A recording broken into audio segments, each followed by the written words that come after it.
Alright, that's good enough. Oh, I am frozen solid right now. Just a second. Oh, there's a couple of things that I need to do. First things first, though, I need to resize the game.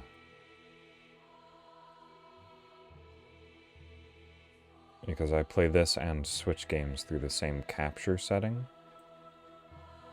Which means that when I increase the screen size to compensate for the fact that there's a black border around all Switch games for some reason, it also does it for this one. Hello, Tactless. Good to see you.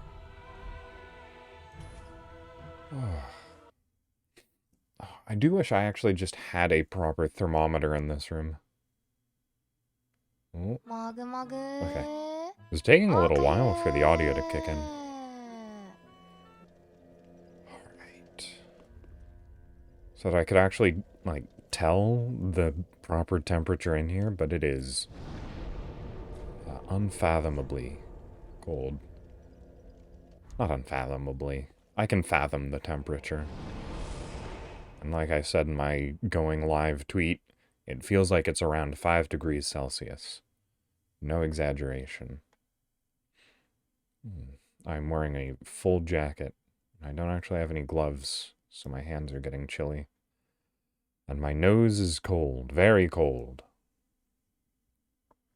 So you'll probably hear a lot of sniffling. Right, enjoy your lurk. And there's a total of 10 possible hello options that can appear. Oh, right, I forgot. You're here. Okay, I can do a lot of that was almost half her health. Alright, so, what was it? In one of the item descriptions for the Crystal Mage, I believe it mentions the fact that there's 2 of them. Alright, well, that's a... yeah. Oh, no. Well, I guess I'm online. I am embered. Alright. I didn't even... What? I didn't even get hurt by that. That is... incredible.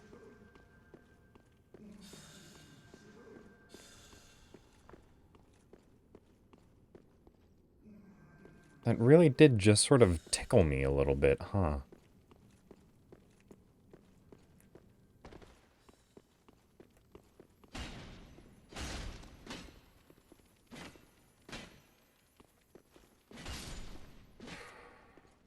I'm moderately worried about where this invader could possibly be hiding. Alright. I don't think I need my flame arc. I guess that's one of the big worries about using this weapon. Is that despite being a straightforward thrusting weapon, the initial startup of the double attack is a slash.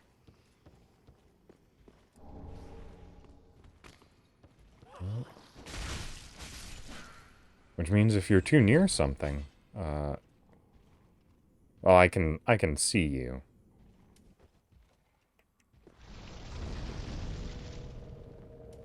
I can see that invader hiding behind that wax figure on the side there.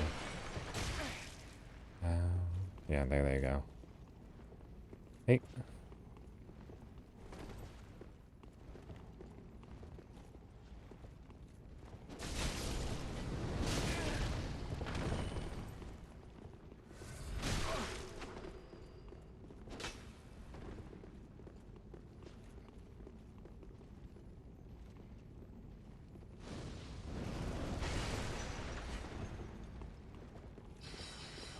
I'm just gonna let him waste all of his, magic.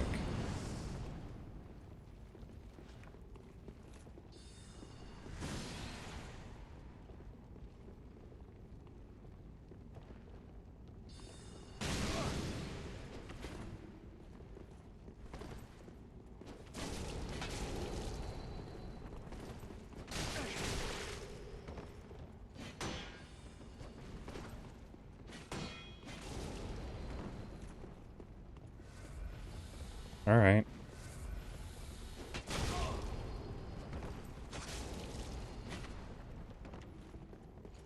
I guess he's playing All's Fair in Invasions.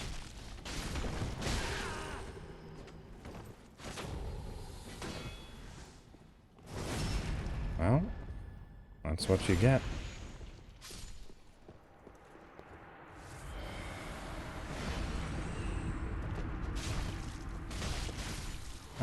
Okay, I do actually get my Estus flasks back for doing that. That's nice.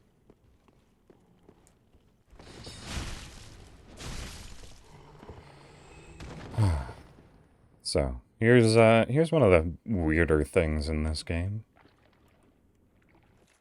I have no idea how that exactly works. But it provides a couple of interesting effects. It makes you immune to certain things that happen. Specifically this.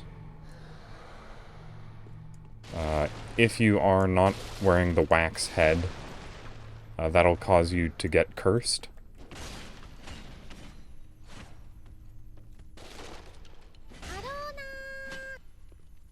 I've never seen that before. That is adorable. Hello, Penelope. Alright. Also, have I ever pulled that lever? I feel like I must have. It seems so new.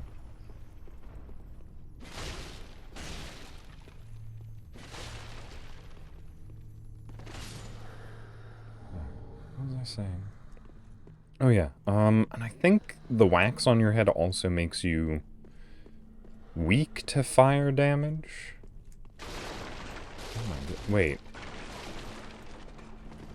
I'm doing alright. I've never been in this room before. I don't think I even knew it existed. Oh. Power within and witch's lock. Yeah, I've never been in this room before. Witch's locks? What is that? It's a whip, clearly. What does it do? Whip fashioned from the black hair of a daughter of the Witch of Izalith, creator of the Flame of Chaos. The long, shining locks woven together to create this whip are imbued with the essence of fire, which can be channeled through the use of its skill. Must be a bad weapon. I've never heard of anyone using this before. Okay, well that's interesting. There was just a lever in this room, right somewhere, right here, that I had never seen before, and it opened a door to a room with a unique weapon, and a decent spell that I probably won't use because Power Within intimidates me. I'm just gonna re-wax my head. It's got a time limit to it.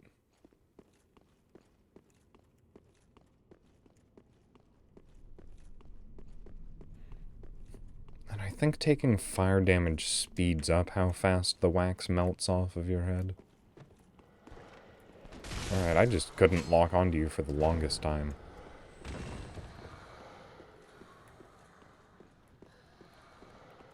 Oh, why? Why does it take so long to lock onto them? Oh, really? I've just never heard of it before. Oh. Okay, well it did damage to me that time.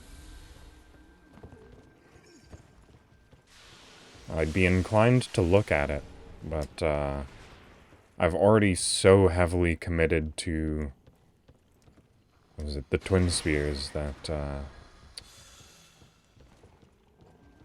feel like I'm sort of bound in place with it.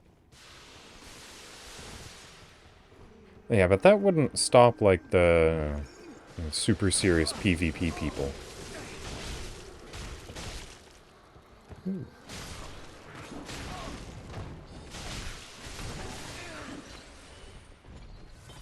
Oh, yep. It's...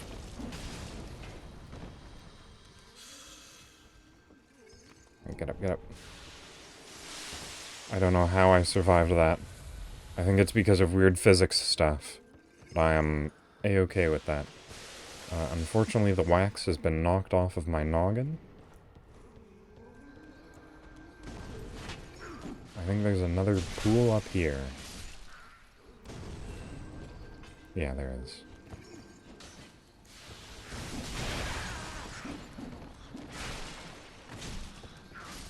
These little goblin men.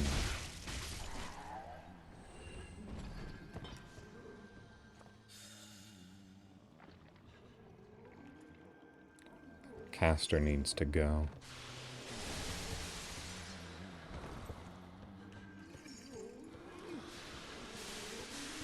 Oh, is it? Oh, that is the most unfortunate timing. So there's a system in this game called counter hit damage, where like any entity takes bonus damage. Oh. Oh no.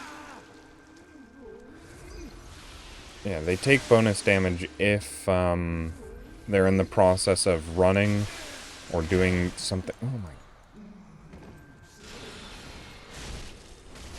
Running or doing something else, and I had just started to run. I took just a little chunk of counter hit damage. Whoops, I missed a shortcut. That's fine. Not a shortcut, just a easier way of dealing with that witch.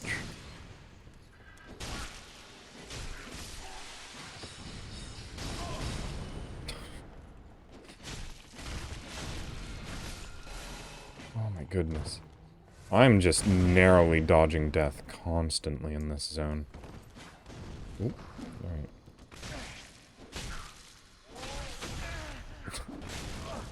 Ooh, you could actually hear the chunk of that spell, like, hitting me through that barrier, getting the counter hit damage.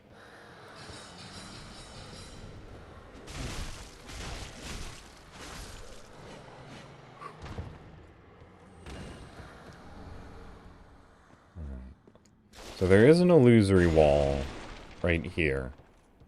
But there's also an incredibly powerful enemy on the other side of that illusory wall. And I don't really want to get involved with him. So first I'm going to take out the Crystal Sage.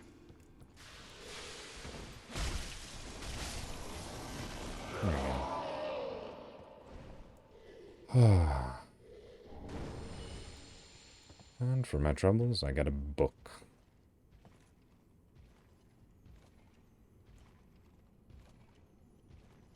Oh, hey, little Titanite lizard.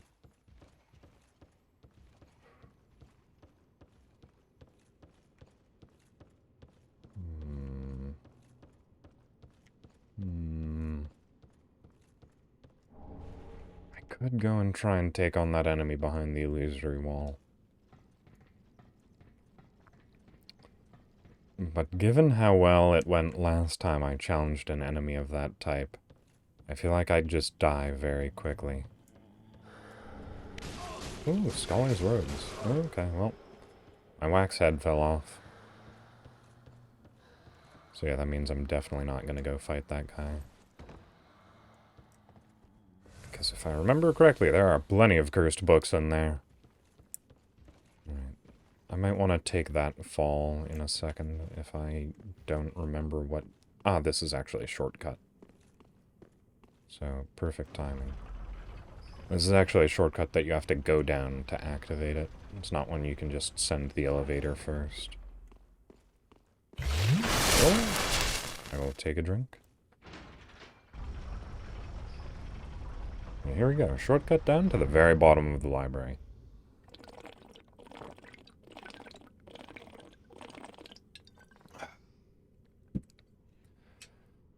Okay.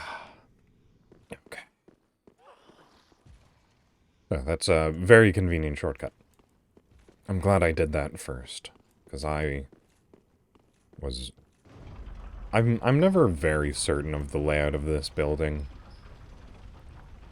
It's not somewhere that I care to stay in for too long, and it's so close to the end of the game. It just feels like an odd little side area.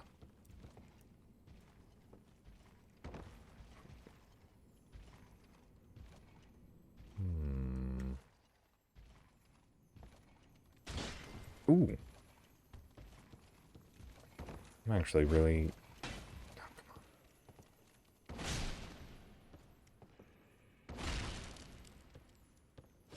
This weapon can't aim downwards. Tough enemy ahead. Here, let me do the same thing. Oh, no, come back. I wanted to land a plunging attack on you. Oh, he applied crystal to his weapon. That's pretty neat.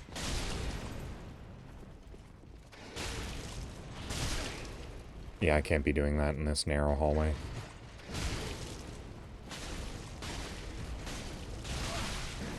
Okay, well, two can play at that game. Oh! These bookcases.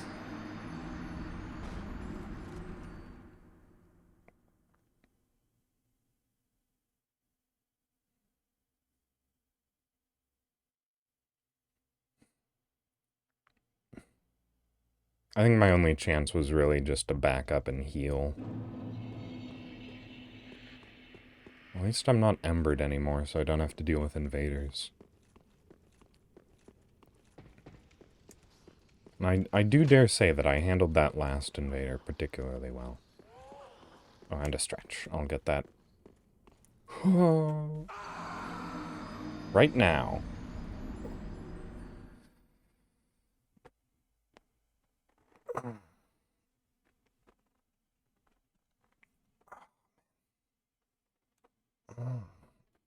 My right arm's still not doing great.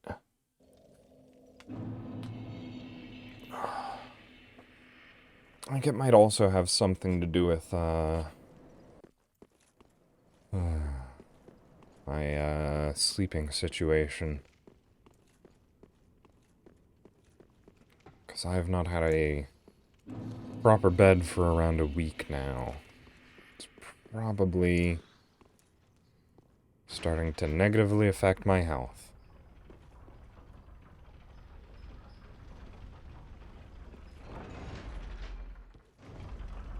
Not health as in getting sick, but health as in, it's hurting my body.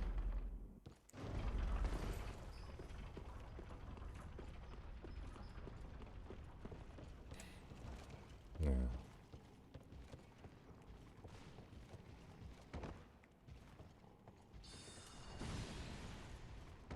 You were never meant to sleep on a couch for this long. Okay, let me get another plunging attack on you. Oh, no. Okay, well, that's unfortunate.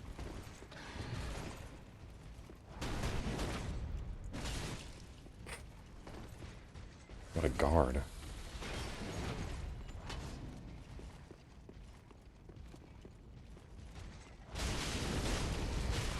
Ooh, you just had no trouble recovering off the tail end of that.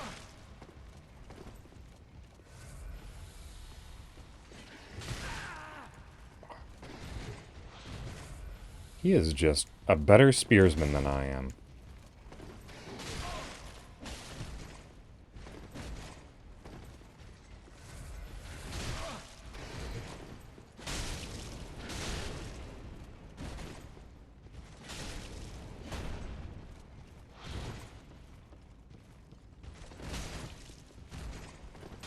It doesn't help that I'm using the fool's no defense spear method.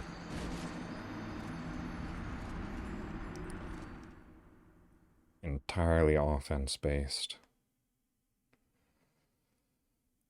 No time to hold a shield up. I have to attack.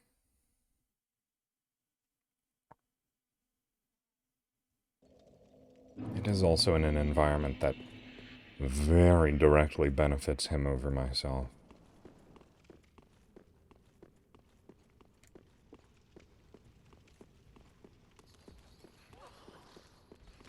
Because my playstyle is roll and stab, but rolling is very difficult in such a narrow enclosure. Maybe I'll try and run out past where he is.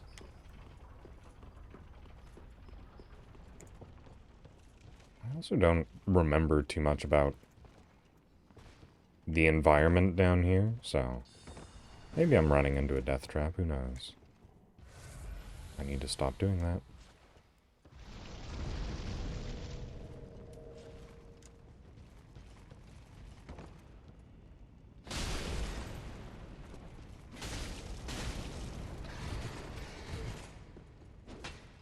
Oh, yeah, okay. Nope, I cannot use my fancy moves in here. This is a straightforward stabs only room.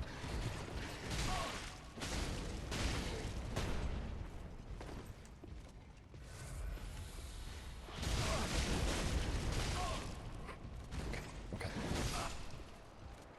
Alright, that's a new move. I thought he just had the slow charge forwards, but no, he has a strong lunge, too. His lance is better than mine. I was so close that time.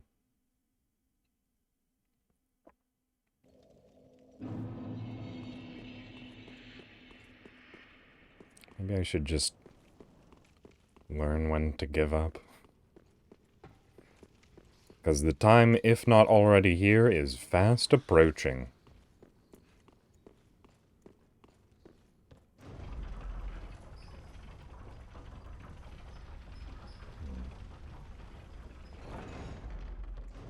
Not sure how long I plan on going today. At the very least, the full 3 hours that I normally do. I'm not quite so tired as last time when I was playing Pokemon that I was passing out on stream.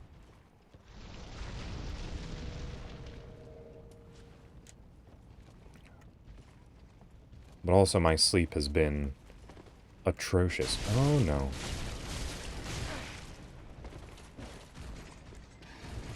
So I could really use with some fixing on the sleep schedule front.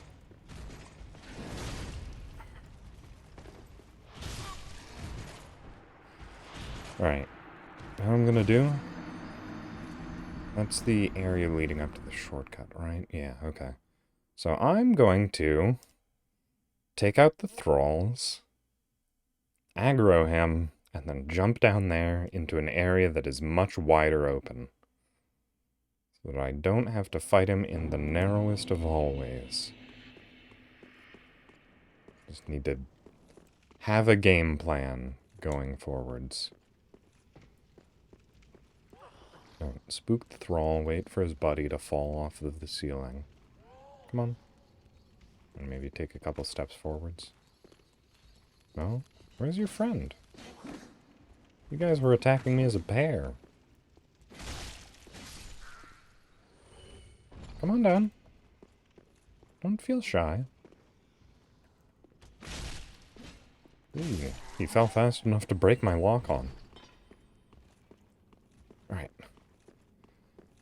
What is this? Attempt 4? 5? This guy's harder than some of the bosses that I was fighting.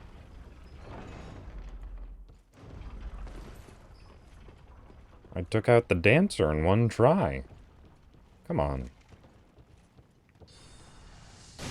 Ow. That's not fair. I'm still amazed that I managed to do that. I normally struggle much harder against the dancer. Where? Okay. No fair. Buffing from a distance.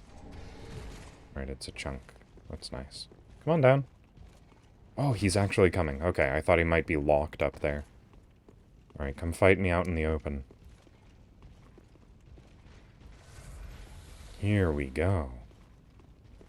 Alright, I feel slightly more hopeful now. Not too terribly hopeful, but it's better. Come on. Does that crystal have, like, a durability of hits? Rather than a durability in time? Yeah, the nice thing about fighting in the open is that I can do that. The super fast spear strikes that repeat faster than they can recover from hit stun. It's pretty good. I probably lost a fair few souls to him, but I don't remember how many, and I'm covering up the number, so nobody else remembers it either.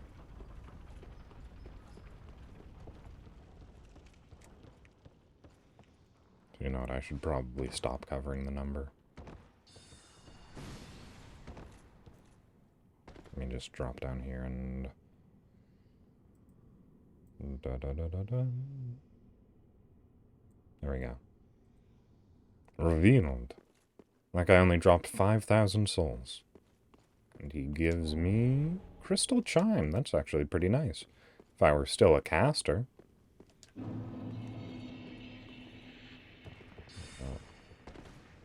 But unfortunately, for someone, I'm not anymore.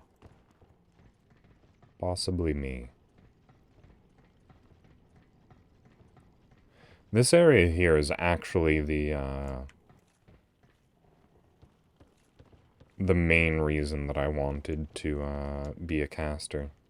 Because this area has a bunch of powerful sorceries and scrolls and everything you could possibly want to be a caster. But it's also a good 90% of the way through the game, so... that shows you how forward-thinking I was.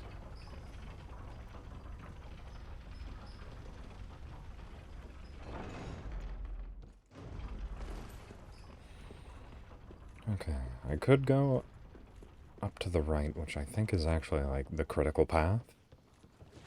But I can also just go this way and get some more side things. Because that's all I really care about in these games.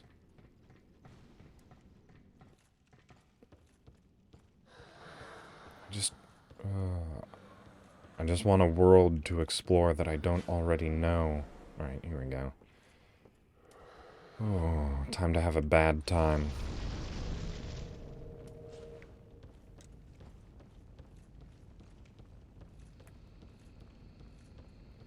Alright, I just fought one horrible monstrosity. I can take on a second.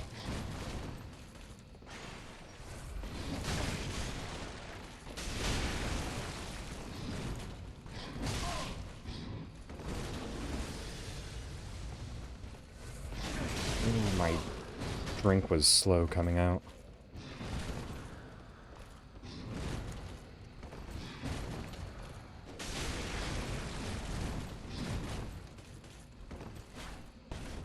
Ooh, I wish that stab hadn't missed. Well, I'm glad that his stab missed.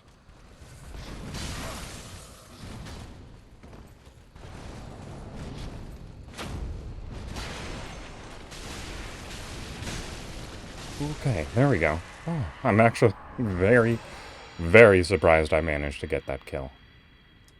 And I got the Outrider set. That's nice. I think it looks pretty good. Now this was the big reason that I wanted Soul Stream. That's why I wanted to be a caster. Because I've never actually cast the spell myself. I think it's really bad, but it looks good. Where is it? Soul Stream. There it is.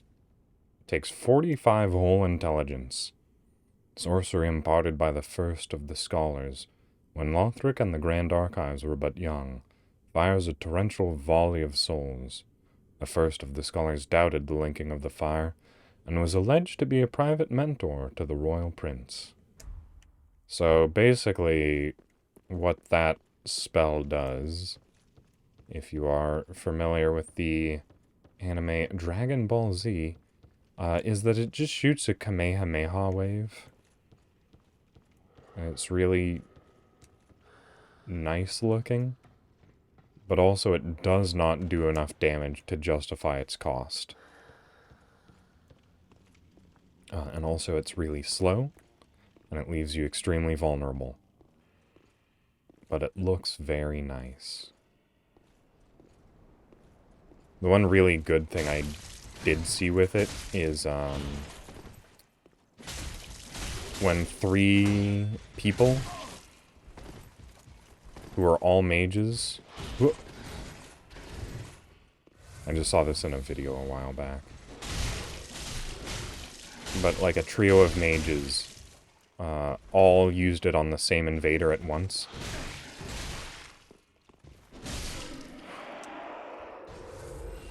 And that's strong, but not just one cast of it. It's not quite enough to justify. What was he looking at? Just the butterflies? The scenery? There's not too much to look at. The mountains are pretty, for sure. They're kind of just the same mountains. Yeah. Is there a way to progress from here? That's not a makeable drop.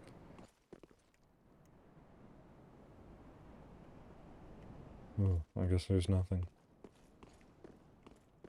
There's a very bright spot of ground he managed to die on as well. Look at those guys. That has to be dangerous for the bookcases. They've got flaming axes.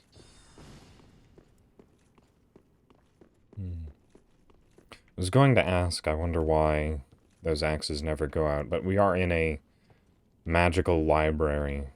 I'd imagine it's because of a spell. Oh, just let me kill them and not die, please.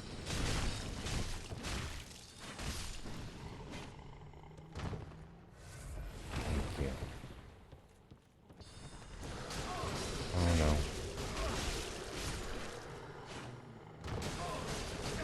Oh, there's so many hands and I don't have wax on my face.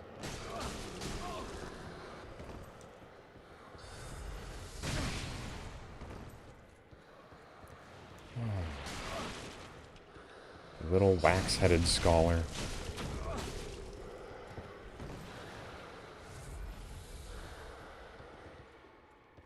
Alright, come on. I won't hurt you much. You'll just die quickly. Oh, ow. Oh, there's really nothing up here?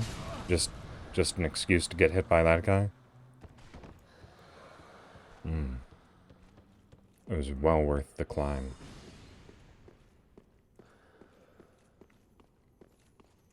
Nope. Felt like I was walking extra slowly there for some reason.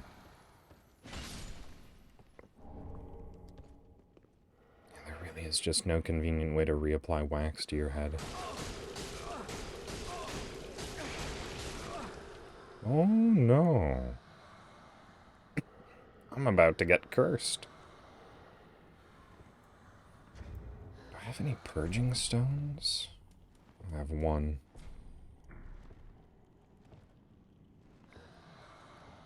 Oh, they're used for something different in this game. Never mind. Their purpose is entirely aesthetic. I have a lot of... Wait, is that a lot of souls? I don't remember. How much is a level? I can look that up now, can't I? Yeah, required souls. Oh, I have exactly 1 level worth of souls. Okay. Well, time to... Oh, okay. Well, it's a bite ring. Which are things that I never use anyways. I think it's curse bite, though. So, I mean, potentially useful in the situation that I was just in, but at no other point. Yeah, flesh bite. Oh, it's just resistance to everything. Got it. Again, even less useful than the ones that protect against specific things. I don't know why there's a ladder here. You don't really go back up that way. I might as well have just made it a slope.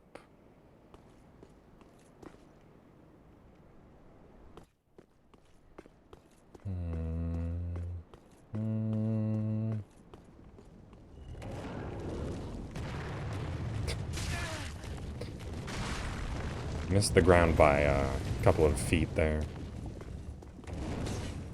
Well, this guy is having a lot of displacement issues with finding the ground.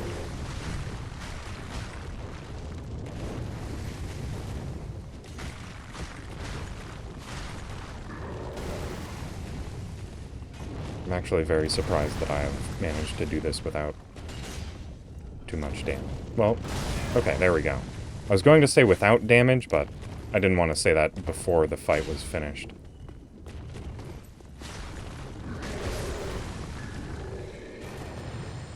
But I didn't only get hit once. Wild success in my eyes.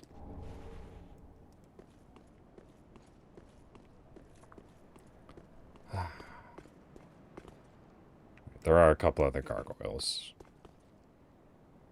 Like that one up there. You can actually get their hammer as a weapon. I don't think I've ever gotten it before. It looks very nice, but I think it might actually be a decent weapon. I don't remember. I don't have time to look at that message. I'm too busy running away. Oh, nope. Not even gonna bother trying to kill them.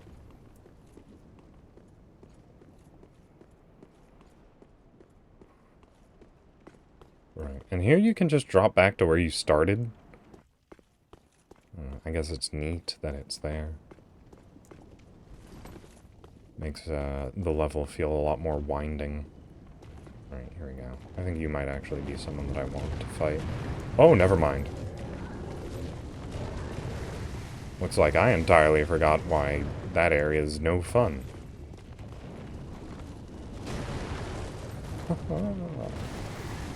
No thank you. Is there somewhere else? On the far side? No, there's not. There's another gargoyle. Or is that the same one? I can't actually tell. I feel like they can't follow me in here. Oh, maybe they can.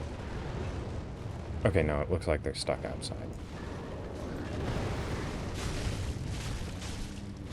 Stuck outside doesn't mean they can't hit me. Oh, an undead bone shard. That's very good. Oh, perfect. I've unlocked another shortcut.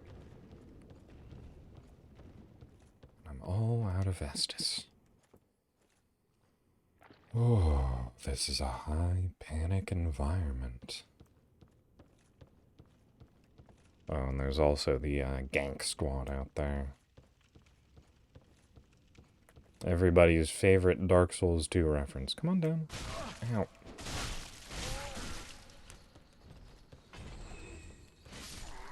One of the very few Dark Souls 2 references in this game. Alright, do I have what it takes to fight that guy? Do I need to fight that guy at all? Not really. Could just let bygones be bygones. Or I could try this with no Estus flasks left. Hey. Oh, you and your crystal buffs. Wait a second. I'm pretty sure I took lightning damage from that. Despite the fact that he applied crystals, which I'm pretty sure do magic damage. But I heard the telltale bzzzt of electricity. Yeah, I heard it again. And I saw the electrical effects on my corpse. How come you get to buff your weapon with electricity? Or with magic? I don't know. Maybe the crystals just are raw damage up. See, do I have crystal weapon? Is that a spell that I possess? No, doesn't look like it. Yeah, I've just got great magic weapon and frozen weapon. Well, I can get back to it with many more Estus flasks, so who's the real winner in this situation? That answer depends entirely on whether or not I die on the way back to retrieving my souls. Which I don't think will happen. But worse things have happened to me.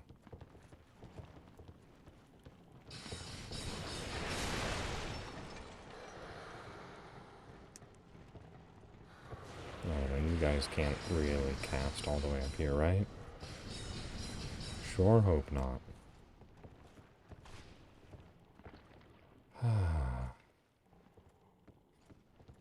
I just noticed that the wispy veils immediately disappear from my head armor as soon as I get wax on my face.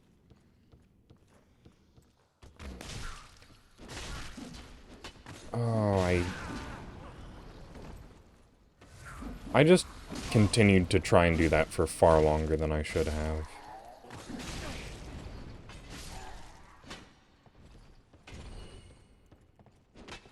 The fact that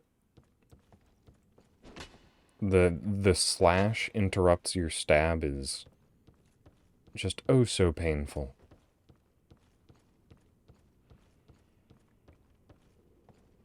Alright, are you gonna notice me if I just walk up to these?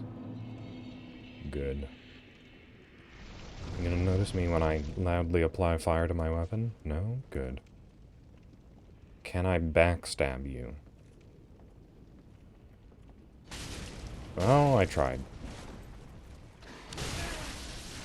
Oh. Yeah. I thought he was gonna try and buff his weapon, gonna be entirely honest. So I was trying to interrupt it. Whoops. Things don't always go as planned, apparently.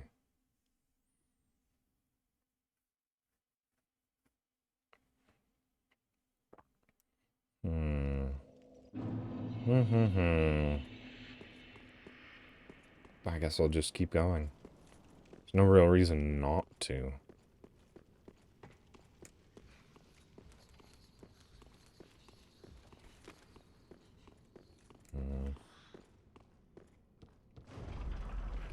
For some reason, every now and then, I just remember, what was it? Game Theory did a video on Dark Souls 3. And normally he stays very far away from games that have very established, like, lore bases that he is not the origin point of. But he decided to take his hand at Dark Souls 3. It was a theory that I've never heard before, but that's because it wasn't very good. I'm trying to remember the, like, specifics of it. It was just like a really weird sort of crackpot thing. I think it was, like, specifically the theory was on the origins of the player character. But the whole, like, thing about the player character is that they are nobody important. It's like the philosophy of these games.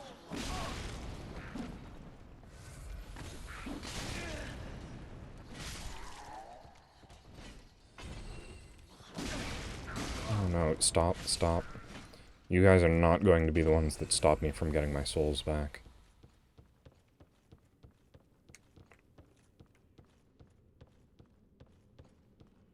I think if I'm remembering correctly, one of his, like, his conclusion was directly contradicted by, like, a very key point of the lore of this game.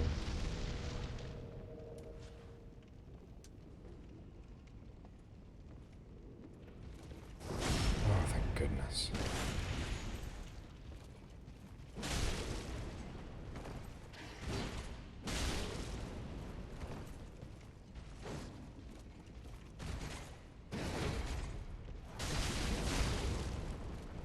Alright, I can probably get him with this. No, not quite. One more. One more from a safe distance. Alright, you know what? Just hit him with normal shots, nothing fancy. Fast stabs. Alright, that attack has such long recovery frames that I would have been embarrassed in myself if I'd missed that kill.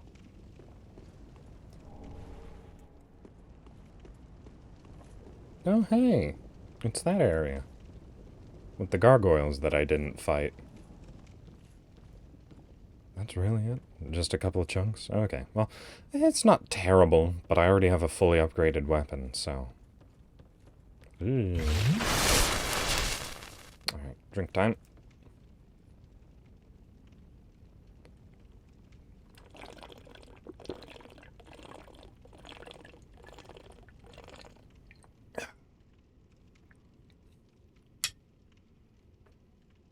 Alright, now time to fight what may be an even more difficult challenge. We'll see. Oh yeah, then this statue here. I'll talk about this statue when it's safe. Because it's a bit tricky to see. But if I just pull out my binoculars, you can see that there are 3 people there. And they're the No Fun Gank Squad. Because they all rush you at once. You have a dex user, a strength build, and a caster. Yep. And you cannot fight only one at a time. Oh, but it looks like the caster didn't see me. That's not bad. Ow. But it will be for naught if I die.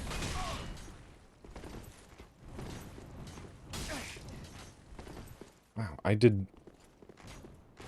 Are you okay?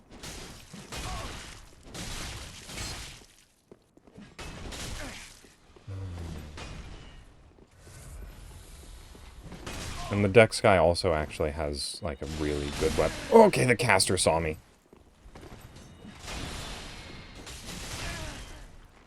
Wow, he actually has boys, huh? Big boy has big boys. What is it like to have boys in this game? NPC, please tell me. I would dearly love to know. Is this game deemed boys to be not important enough?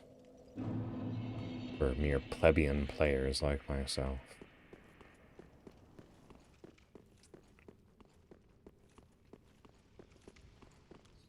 Alright, out of the way. It's such a mildly irritating run back. Mainly because of those casters throwing wax everywhere.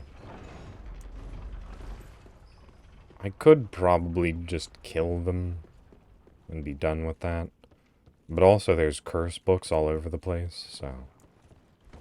That's like a easier said than done sort of thing. Yeah, see, I took more damage trying to avoid taking damage.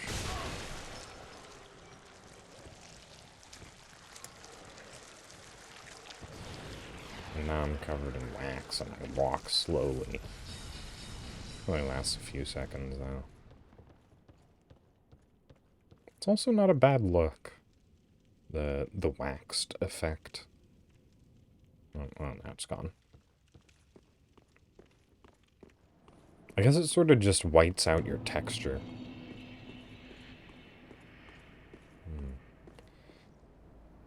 Okay. Wonder if I can... Do I have a bow? I mean, I definitely have a bow. Anything good, though? Black Bow of Ferris. Wait, does this? It has longer range than normal bows. Doesn't zoom in very far, though. Oh, okay, well. Come on over. This is the smartest thing I've ever done. No, you come to me. Okay, well. I guess you have to fight them all at the same time. That is unfortunate. Yeah, like I said, bows in this game are generally just pretty bad.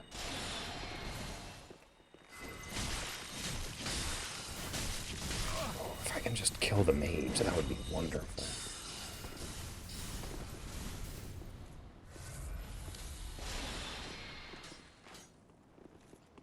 Alright, let's actually pull... Ooh, okay. Oh, you, moved forwards, huh?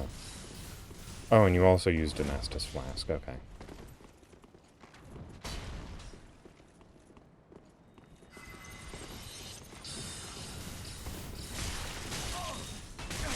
Okay, yep.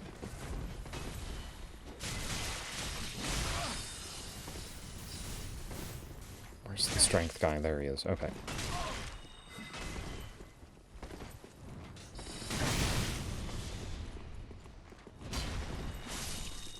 That's one down. Okay. Did she drop anything? Yeah, looks like it.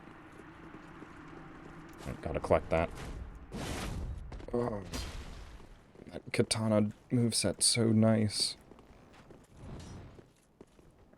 Okay.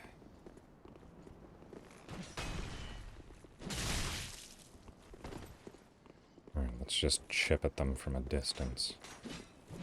A good use of a backdash. It's normally, like, nearly impossible to use backsteps in this game.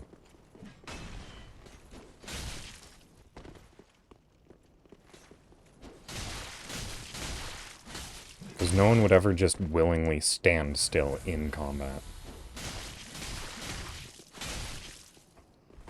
This spear is actually, oh, okay, really good at catching backsteps.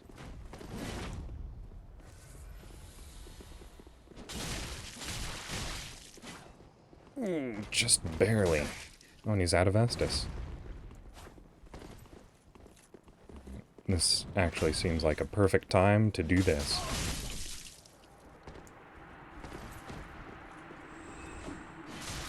Sorry. My spear is slightly longer than your katana's.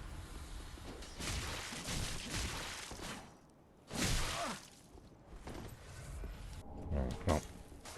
I'm gonna take that chance to grab the shield.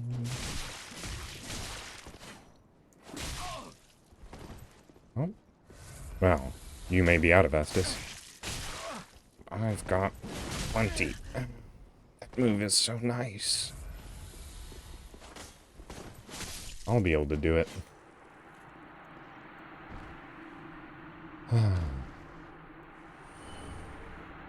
Onikiri and Ubadachi. Let's just take a look at them. Why don't we? Where are you hiding? There you are. The hunters, known as the King's Black Hands, wield paired weapons. These belonged to Kamui, who looked after the prince. Kamui brought Onikiri with him to the undead settlement, where he forged Ubadachi, and was finally prepared to join the ranks of the royal hunters. And then we killed him. So, standard katana moveset for basic attacks, nice thrust, big cool jumping attacks, double slashes, covering weaknesses. Very good. But also entirely unupgraded right now. Maybe I'll get them later, but for now the Drang Twin Spears are my bread and butter.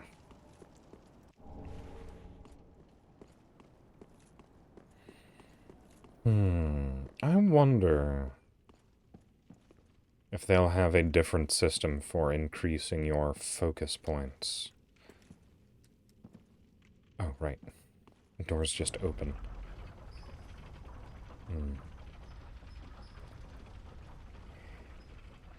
Because it's pretty difficult for melee players to actually get any use out of focus points. Alright, and here we are. Right back at the bonfire. So this area actually has some pretty good shortcuts like that.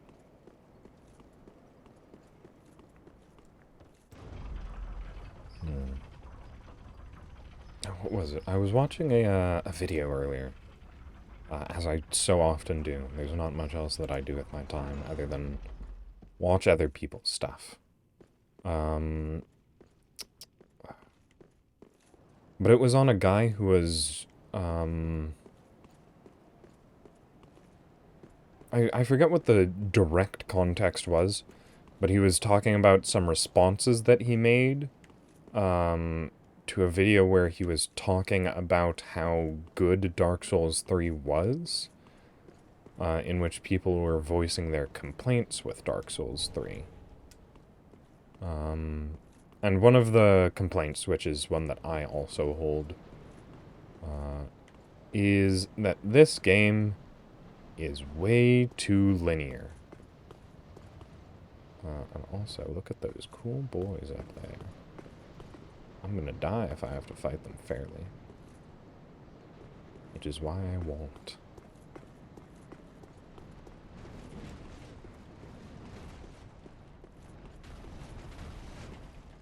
But Dark Souls 3 really is just a series of straight lines for almost the entirety of it. Junta. A junta must hunt. There's also this tiny little room that I've never known the purpose for. One of the things that I always say is that all rooms have a purpose in games. But that one seems to have none.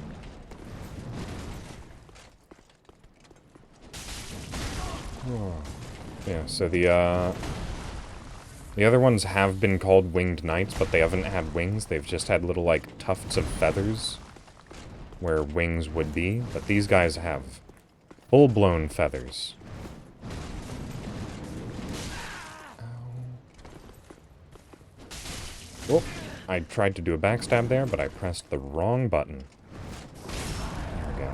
Oh, I need to scratch my eyebrow. Wonderful time. It was actually wonderful timing. That was possibly the one safe time that I had to do it.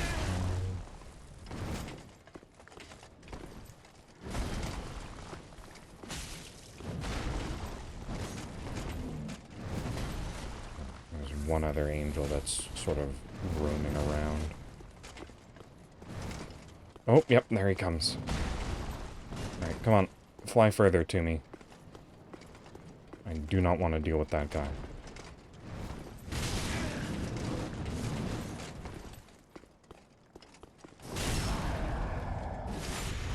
Now I can probably finish him off with a strong... Okay, nope, almost finish him off with a strong.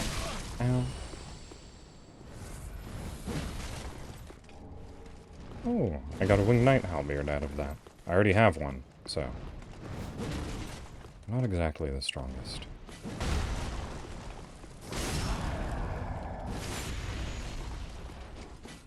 This guy is actually capable of throwing those sort of axe machetes. So I guess that explains why all of them have had multiple of them on their backs.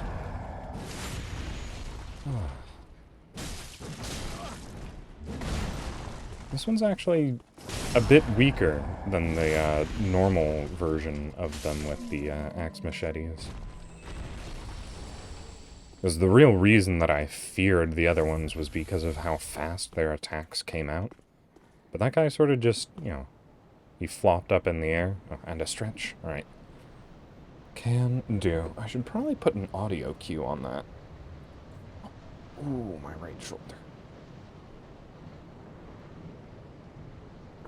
I hate for my body to be falling apart at my age. I need to keep this thing working for a good few years to come.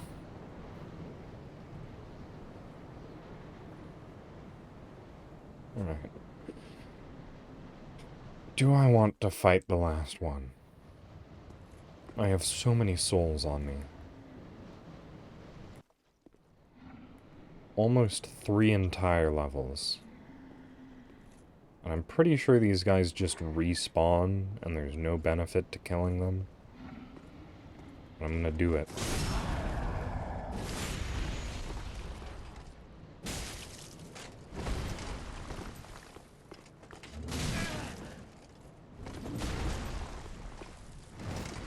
Ooh. That's unfortunate. Oh, no, I'm dead. Alright, well. There go all my fears. Realized at once. I can probably get back.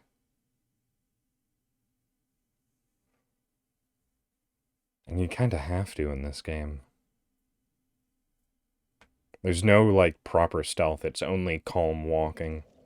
Right, well, fortunately, we have this brand new shortcut that I will not fall down the hole. I am smarter than that. Huh. And I guess I'll give that a good appraisal. I don't know why let there be victory in front of this one little elevator was so highly rated, but go off, I suppose. Right, well, time to verify whether or not they all come back. I'm pretty sure they do. Oh. Maybe they... Okay, no, they do. Wasn't looking high enough. They are angels up on high, after all.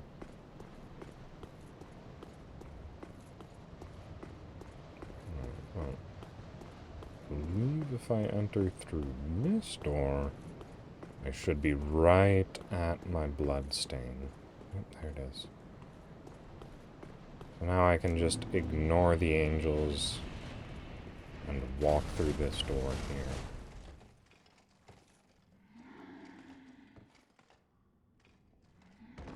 Fall straight down. And we can find another really cool spell. This one's a miracle. Divine Pillars of Light. It's pretty weak. It is essentially a PvP spell. It's not really useful in PvE. Right. Ah, there it is. I remember there was supposed to be a man grub up here. For potentially very weird lore reasons.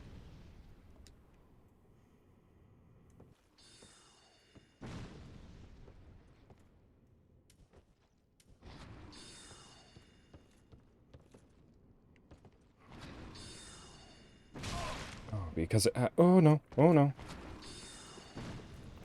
Because man grubs have... Okay, well... Trying to do my fancy attack, but maybe it's best that I had my shield out instead. And because the man grubs are tied to Rosaria and her sort of stuff, and seem to have no connection to Lothric or anything like that. And these are both proper chests. This would be a very tricky environment to fight a Mimic in.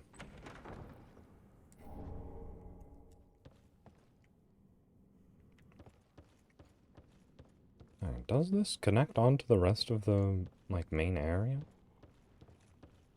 No, it doesn't. What does this connect into? Oh, it's just back in here. Okay. I'm just going to use a homeward bone. Because I am not going to bother going through all that again.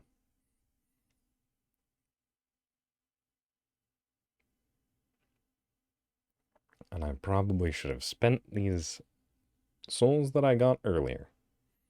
I almost called them blood echoes. What a reversal of, like, the common mess up when it comes to these games. Most people call blood echoes from Bloodborne souls. Oh, right. I remember why I didn't, because you have to go all the way back to Firelink. I've been watching a couple of different people playing Dark Souls 1, where you can level up at any bonfire, so I sort of just got that into my head. That's what you could do in this game.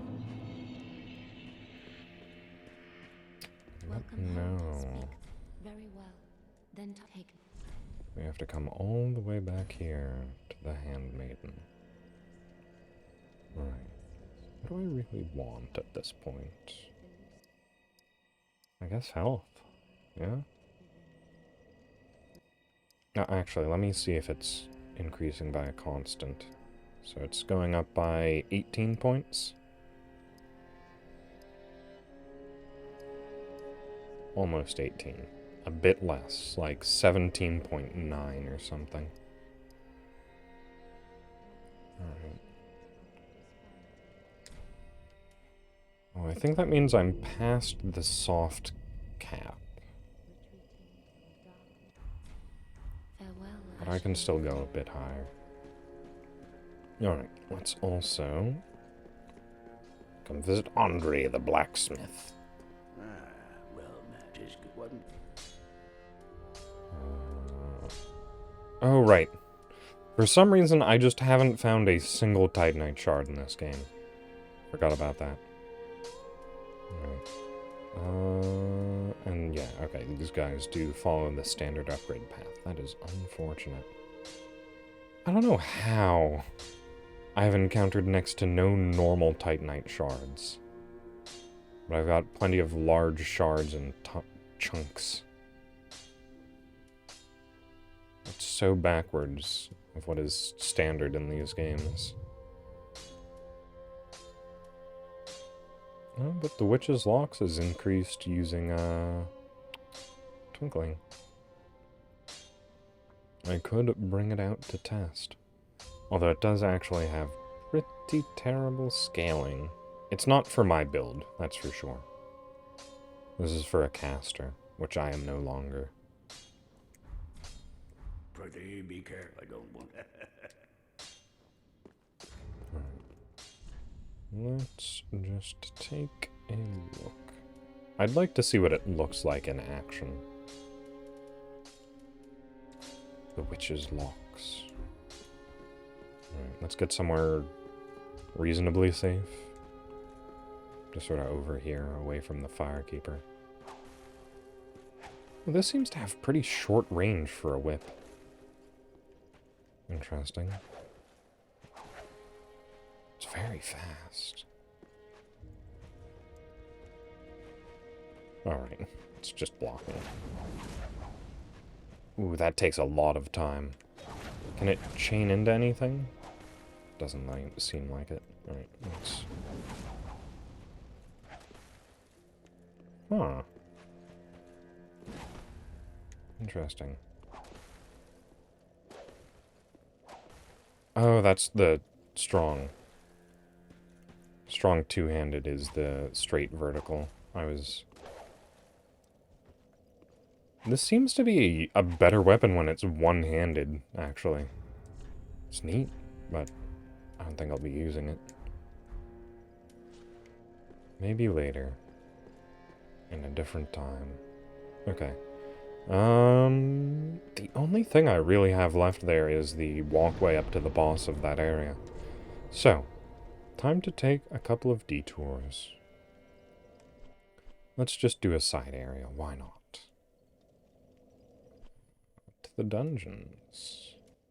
Yeah, it's just the main Irithyll dungeon bonfire, I suppose. We're gonna go use that emote we got. Oh, and we also have to go through the Darkened Shrine, too. Well, maybe we'll be able to beat Champion Gundyr this time. I kinda doubt it, though.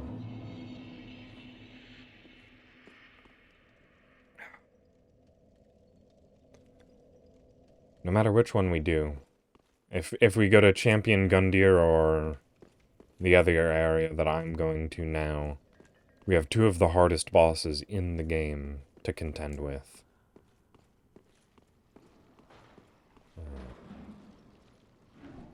Well, that's unfortunate. Oh, that is actually more unfortunate that I fell.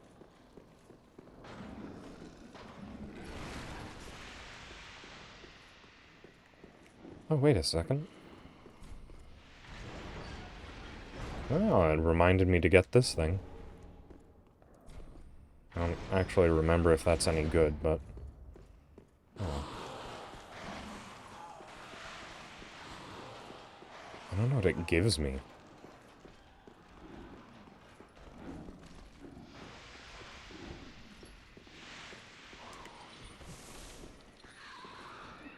Please don't hurt me badly. I ran in the wrong direction, I think. Unless... Yep, okay, this is actually the way I wanted to go. Never mind. Oh, that dungeon's a nightmare.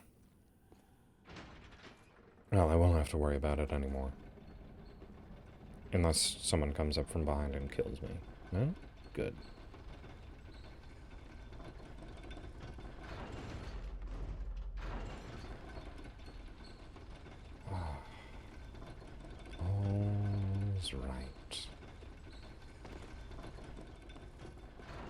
And here we go.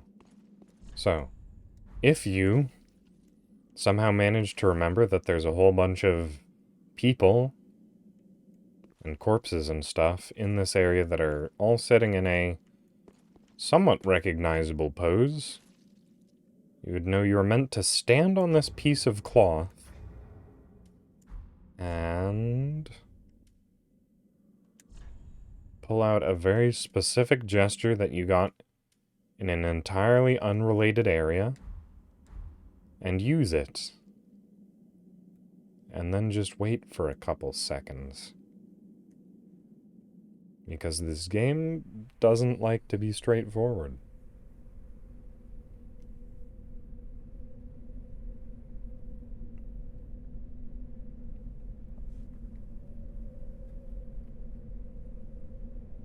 And then we get so bored of waiting, we take a little nap and fall asleep.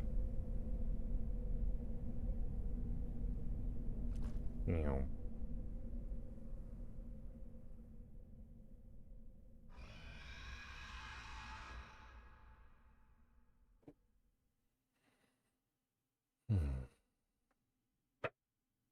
And now we wait for a loading screen and take another nap and fall asleep because what an exciting loading screen.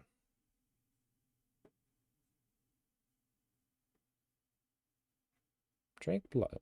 I think the Drake Blood stuff is in this area? I don't remember.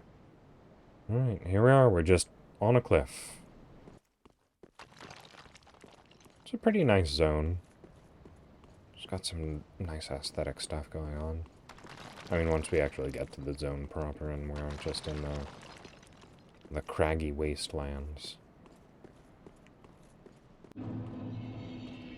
Here we are, Archdragon Peak. I don't know why I was having trouble with that.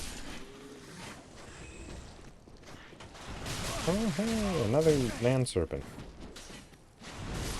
Oh, and now I'm dead. It's gonna put me back at the bonfire.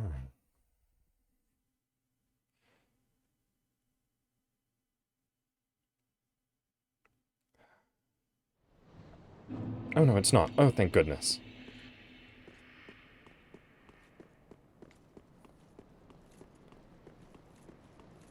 I don't know why I didn't stop and heal, or stop using the slow attack that got me killed.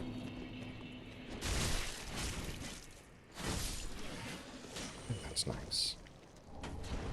I was also trying to loot the body of a man serpent that didn't drop any items.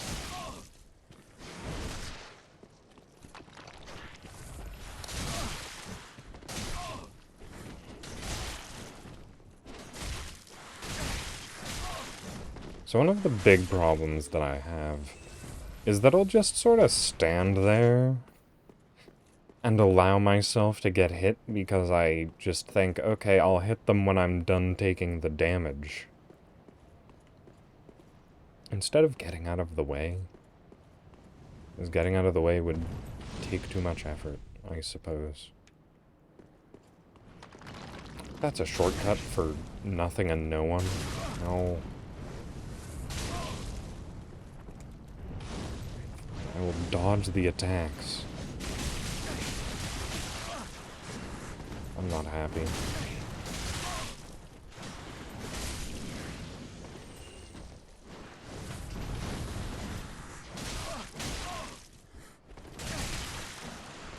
These dagger manserpents are painful. Also, I am just sort of bad at this, so that doesn't help.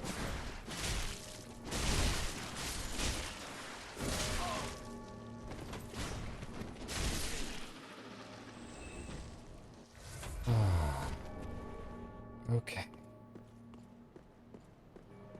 And now there's just this extremely vulnerable bonfire just hanging out off to the side. Like, you spawn in and there's a man serpent just a couple feet away from you. I don't think they notice you until you start to walk around, but still. Feels like they shouldn't have been that close to begin with. Just feel a little bit exposed.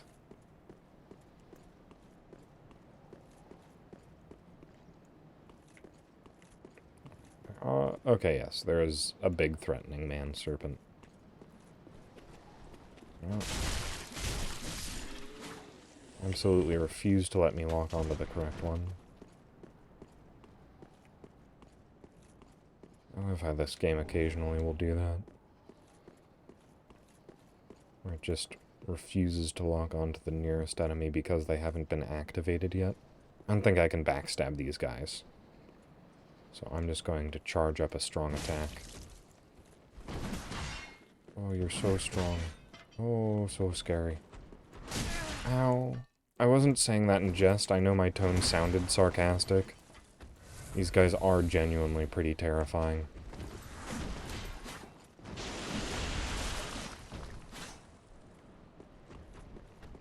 Well, gives me the opportunity to pick that up. You're just gonna kill yourself with minor bits of falling damage, huh? Or I'm gonna kill you with plunging attacks. Okay, well.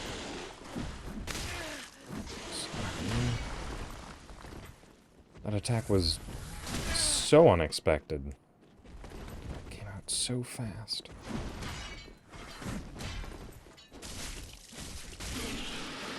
Ooh, ooh, ooh, ooh. Got a lever to pull. Item to pick up. Oh, lightning gem. That's pretty nice. Right. Probably not the best idea to walk in here with 2 Estus flasks. Here we have this thing. So this is what many consider to be the easiest boss in the game. Because it's not a boss. It is a stage hazard. And the entire goal of this boss fight is to just run through this area. And like, the dragon's breathing fire into the areas and all that. But, yeah, just keep going. Don't even bother with any of these enemies.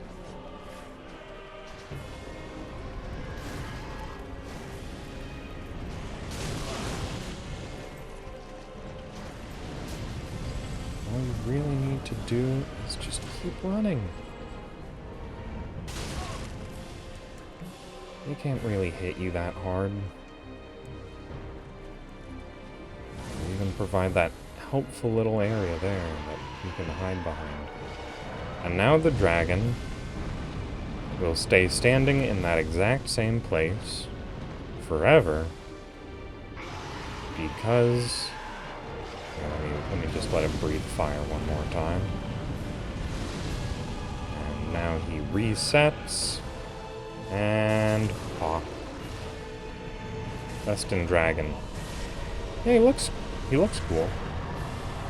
He's very easy to kill.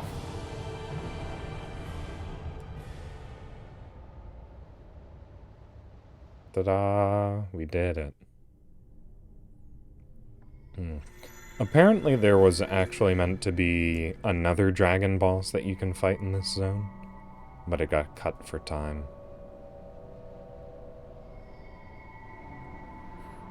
There are also a couple of items back in that area that we just sort of ran through, helter-skelter. So maybe I'll go pick them up. I don't like that my ember was restored.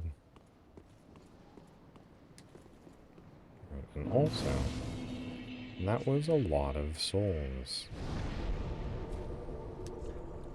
I'm gonna go back to Firelink and spend those.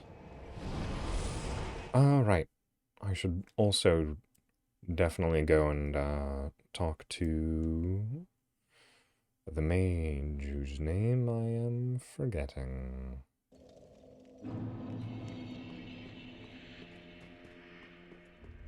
Begins with an R? Maybe? Back again, I see. Perfect. Orbic. Never mind. Right, I got the crystal skull. Scroll. Not skull. This is a crystal sorcery. Created by the Pale Dragon. Thought only to exist in legend. I am ever grateful to you. This is truly sublime. I am afraid this is a debt I cannot repay. Only, I will be sure to unravel it for you. Just a moment. What a good friend. Alright, so... Again, I can't use any of this anymore.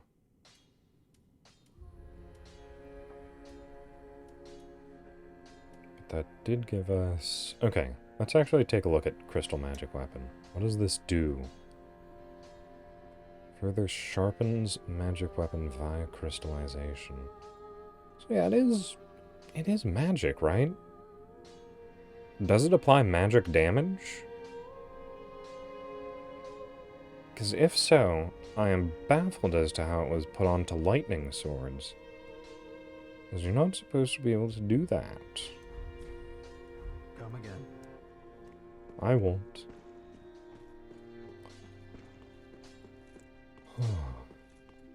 And unfortunately, I don't have anything new for her, so no reason to talk. Ah! Oh. Well, I mean, I guess I have a reason.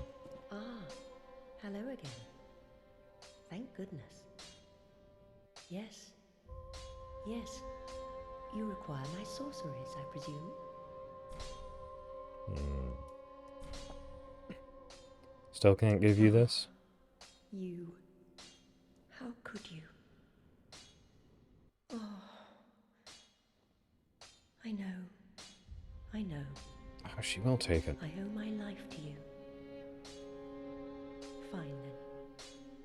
But just this once, I will tell you this tale. Yeah. Do understand, it will be my first time. I'm surprised she can read Braille. I'll have no sniggering should I err. Carla's the best. Right. So now you can learn Deep Protection and Gnaw. There it is. Summons insect swarm to feast on foes. These insects, which lurk in the deep, have tiny jaws lined with fangs to tear open the skin and burrow into the flesh in the blink of an eye. Causes intense bleeding. And Deep Protection? Boost to attack damage, absorption, resistance, while also increasing stamina recovery speed. That's pretty good. If I were a cleric, I'd want to cast that. Maybe. Do stay safe. Alright, well, thanks for taking that book off my hands. I'm very grateful to you.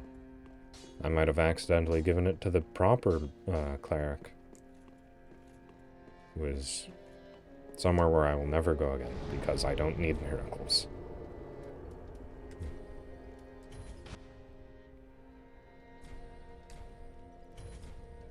There's only 2 more undead bone shards hidden around the world for me. Alright, I could just go back to Archdragon Peak so that I could make my way through the level proper. But I think I might actually just want to go back to the Dragonkin Mausoleum. Because if I'm remembering correctly, a lot of the stuff that you actually want to get is up on the higher level anyways, and you can connect back to it through this bonfire or zone or whatever you want to call it.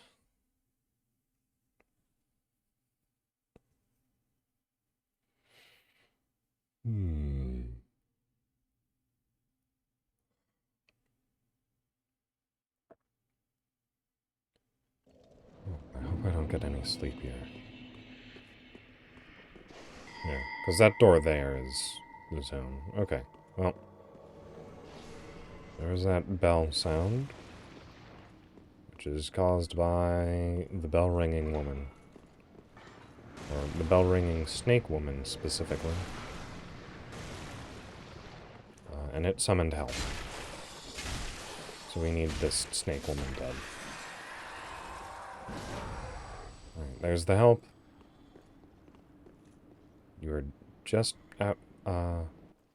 Just out of time. Okay.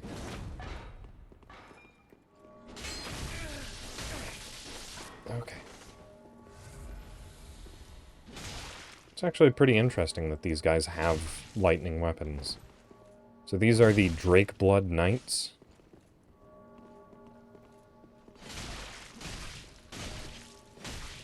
We saw an item description of theirs in the menu earlier. They have very nice looking armor, but... oh, Drake Blood Greatsword. That's pretty nice. That's a shortcut that we will never use, because what's the point? We're right next to a bonfire anyways.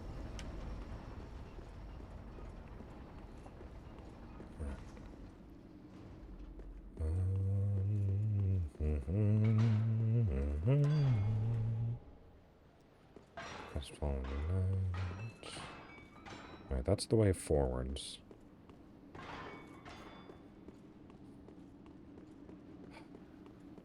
What's through this way? I don't actually remember. Is there anything here? Just a drop to your death? Yeah, that's fatal. Oh no, there's a path off to this side. Okay. No, I died before I even hit the ground.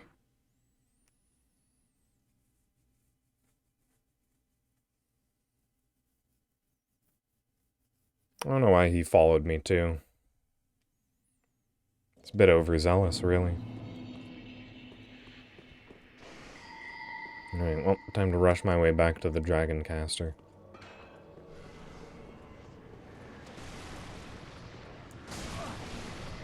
Please stop doing what you're doing. It's irritating. Alright, let's see. Where's that summon? Summon? I'm very worried. Okay. Well. Oh, no.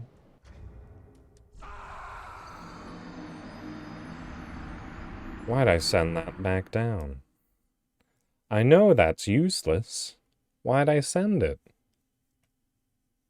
What was my thought process? I think I just sent it so that I could say that it was a shortcut. Well, that's fine. I'm not too terribly broken up over the fact that I lost 2 entire levels worth of souls from that.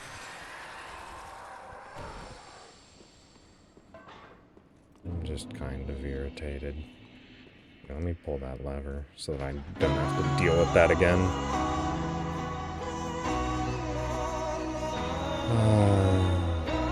I think there's an enemy here. Yep, hey enemies. Oh, enemies.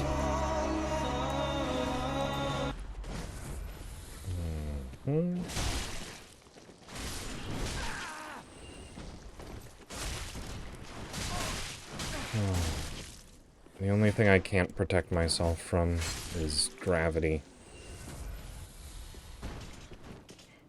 Well, it did let me fall all the way down to the bottom before it killed me.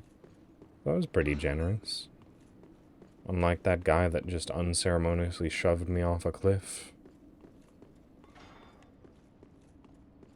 Well, maybe... I'm wondering why... Whoop. Off that cliff with you. Good call. I'm wondering why the first summon persisted, but every subsequent time it hasn't.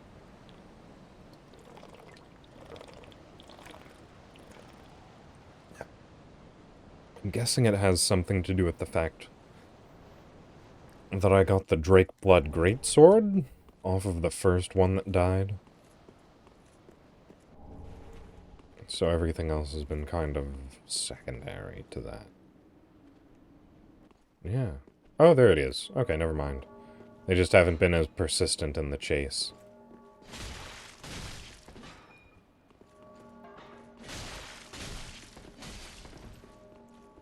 That was a nice stab.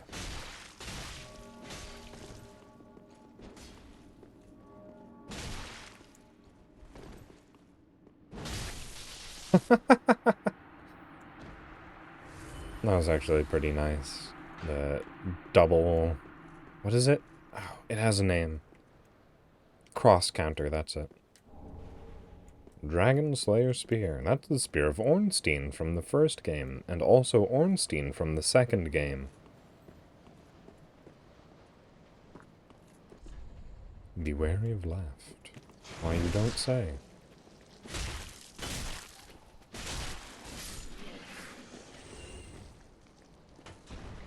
Alright, are there any more lefts to be wary of? Or is it just straight ahead that I need to worry about now? Alright. That was probably a pretty decent time to apply fire.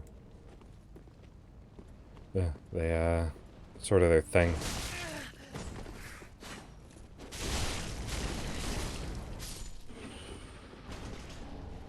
They're technically dragon people, but they're a lot more like snake people.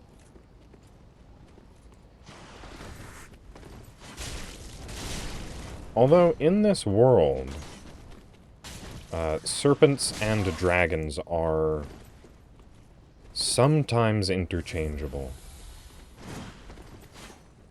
Speaking specifically on the... What is it? The primordial serpents from Dark Souls 1. They were called dragons sometimes. And they seem to also come from the time of dragons.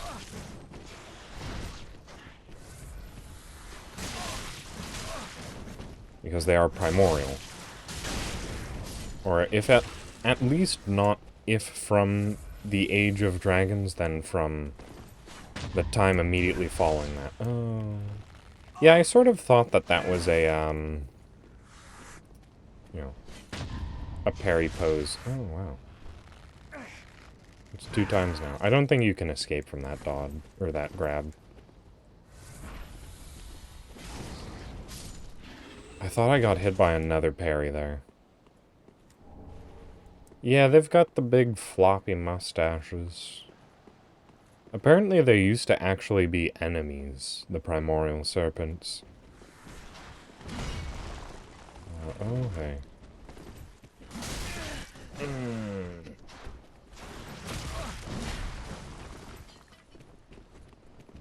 Because they still have attack animations hidden within their, like, files. Despite the fact that they no longer have the capability of attacking in the final version of the game.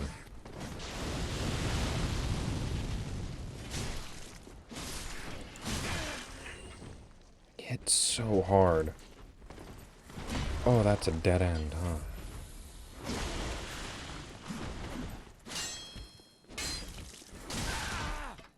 Yeah, that's one of the more interesting things about these games is, like, the content that was cut.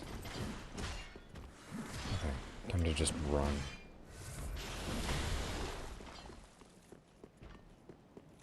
No, thank you.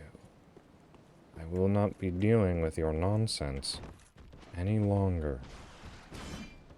Is this a dead end? I remember there being stuff down here. Oh. I guess it was up here. Never mind.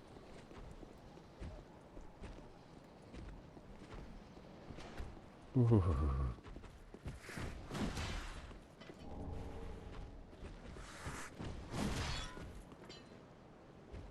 You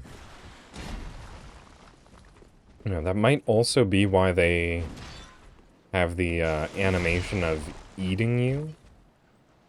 Because it's kind of weird that they eat you to transport you to, like, a new zone. It's theorized that that might have been an attack at some point in time. But again, everything about cut content is speculative and unclear at the same time.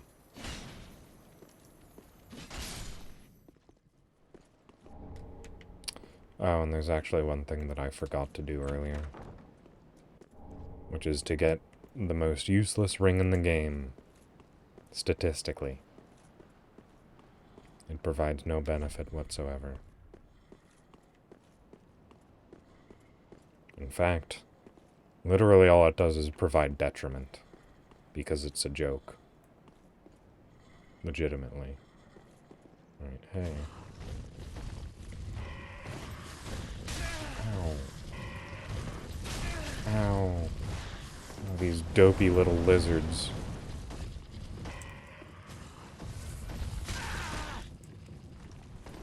I wanted to show you something, like, funny that you can do with these guys, but I'm gonna have to whittle it down to just one.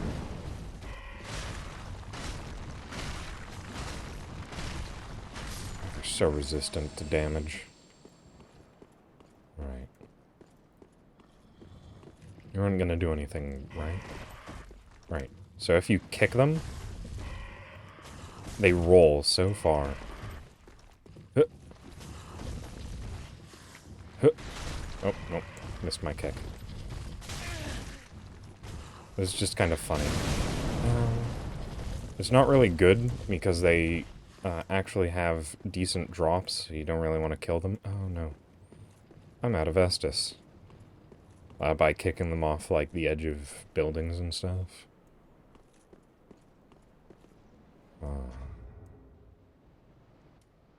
Okay, well.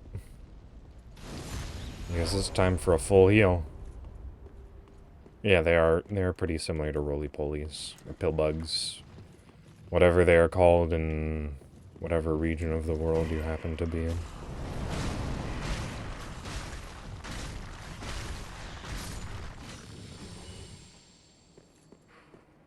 Okay. It's interesting how the sun's just a circle. Okay, well. Yeah. So this is actually the occasion, because there's no way to get a dropping attack on this guy. So this is actually, like, the real version of that fight.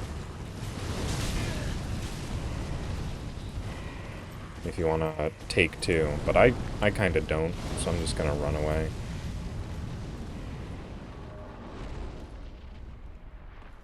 Thanks. It was a pleasure.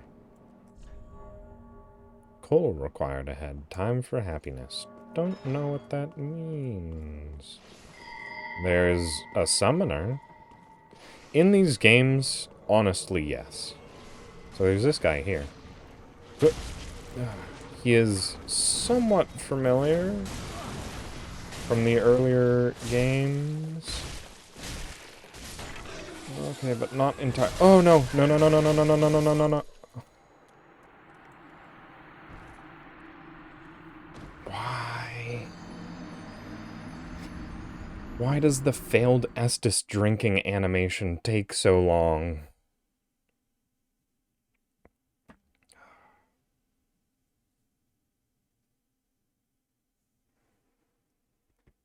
Alright, let me... Once I stand up here, all the way back here, let me just drink all of my Estus. And then I'll sit at the bonfire to illustrate. So this is how fast it takes to drink an Estus. You can get up and running, like, pretty quickly. This is how long it takes when you fail an Estus. It's fit, and you can't roll until that. Even if you're getting hit, it didn't knock me out of the trying to drink my Estus animation. And that's why I died. Alright, well. Time to use the tried and true method of just run.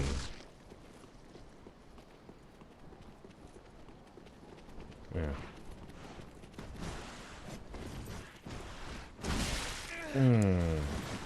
This game really loves punishing you for being bad at it.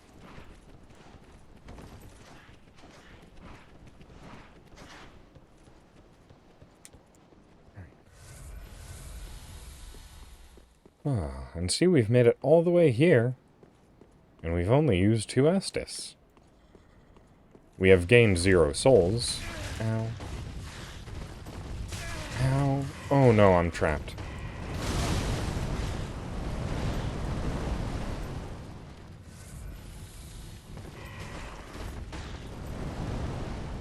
I also forgot to grab this item here. Well, that's actually pretty neat.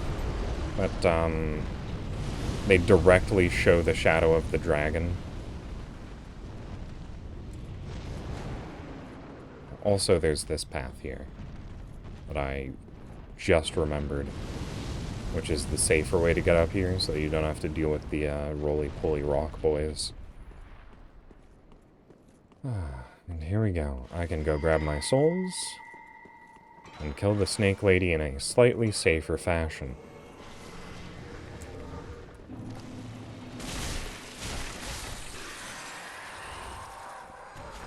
Alright. So he is actually using a pretty famous weapon from the Dark Souls series. It's a rapier that attacks very fast.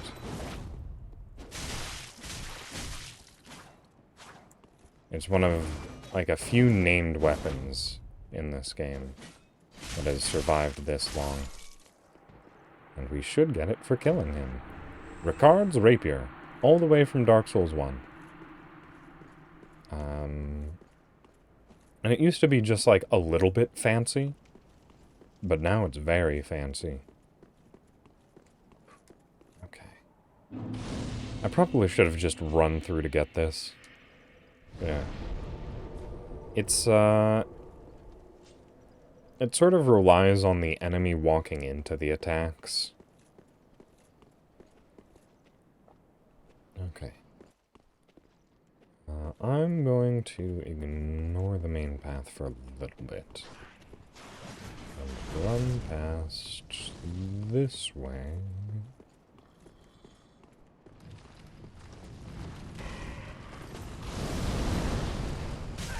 No, I just want to get on the ladder, please.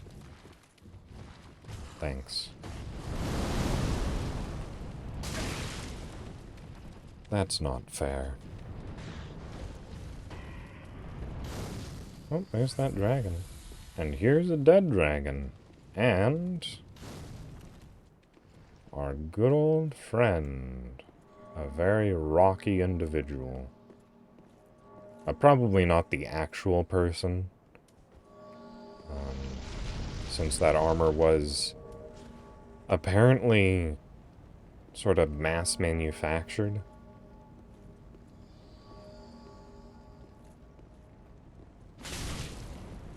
Oh my goodness, you take no damage. Oh, and you actually poised through an attack. Despite the fact that this is Havel, I didn't think that you could even do that.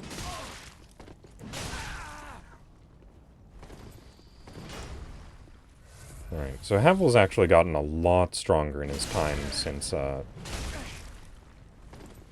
Dark Souls 1. Mainly because of the changes to how the games work. So he can just sort of attack a lot faster, and he has way more moves to use. Like, the fact that he can even roll at all is unbelievable. Havel in Dark Souls 1 would not be able to roll.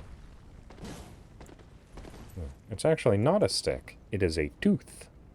A dragon tooth. I'm just gonna stand at range and repeatedly stab him with my long, sharp, flaming stick.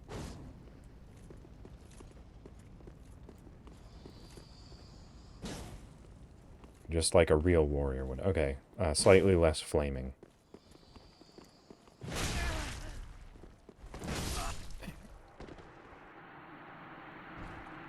It's the tooth of an archdragon.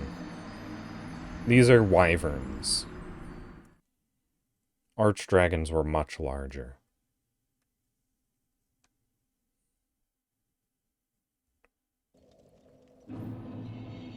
So those teeth are specifically from, like, the ancient dragons, the unending dragons, which is why it's survived since Dark Souls 3, just like every other Jimmy Random guy's weapon.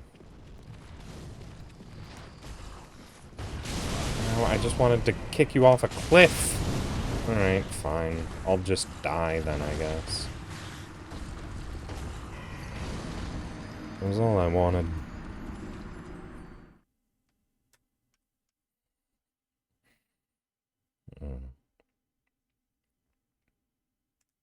Yeah, even still, it is actually fairly big for, like, sort of what we have seen of dragons. I feel like I have no defense.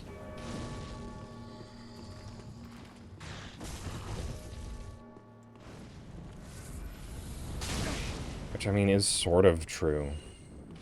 This is technically light armor.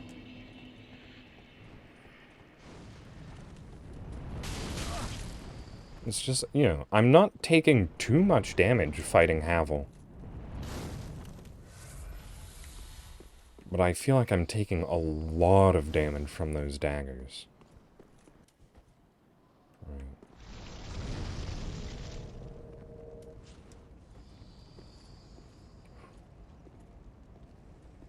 They really ironed out a lot of kinks in the stealth when they got to Sekiro. Oh no, the shield on the back is entirely for its effect that it has from just being on your body. Oof. Which is that it provides me with a little bit of extra stamina regeneration.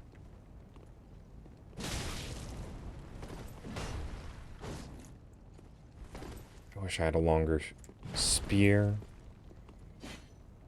Alright, you know what? Time to pull out the shield and... Alright.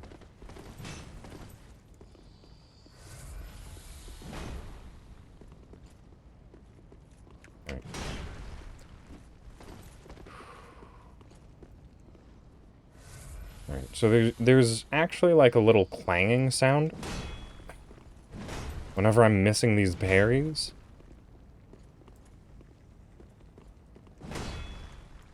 And that's because I am mistiming it by a second.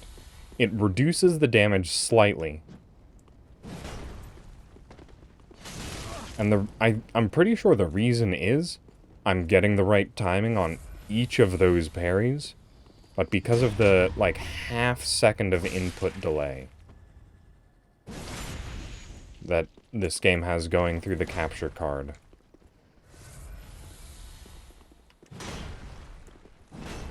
it is causing those to become failed parries. See?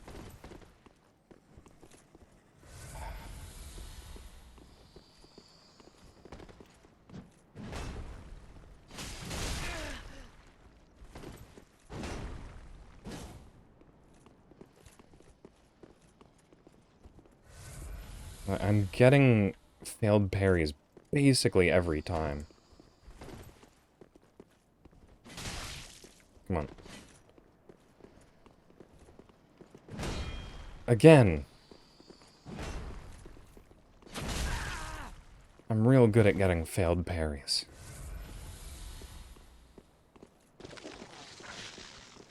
Oh, great. He went super rock mode.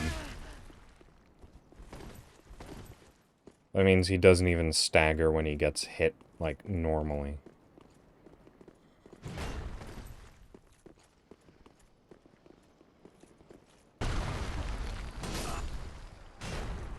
Mm-hmm.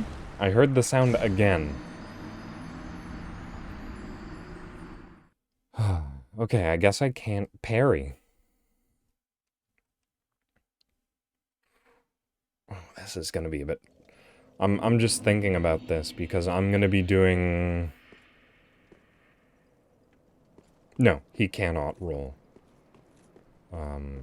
At least if it's the same as from Dark Souls 1, when he goes into Super Rock mode.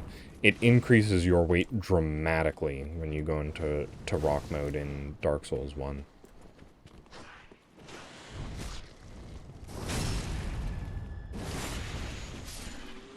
So, just assuming that things haven't changed that much, he shouldn't be able to roll.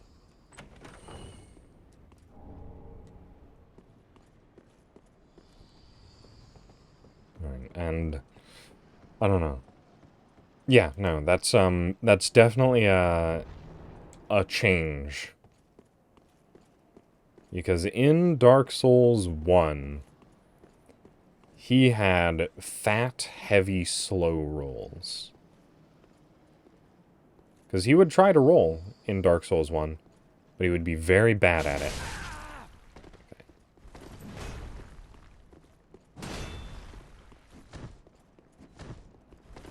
Wow. Just the extra kick to add insult to injury.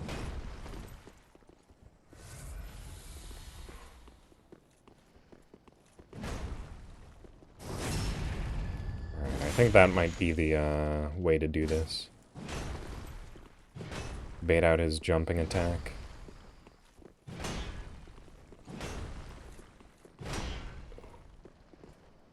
Yeah, his jump attack has such long recovery.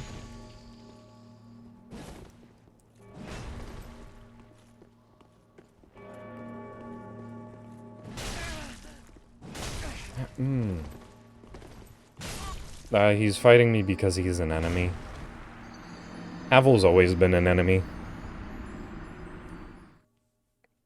And I'm assuming the, like, actual canonical reason is that he's just a mindless hollow that is aggressive to anything that approaches him. If I had to guess. Alright. Well, I'm actually going to give up on that fight. Because the only thing you get out of it is Havel's Ring. And I already have the Ring of Faith and Protection.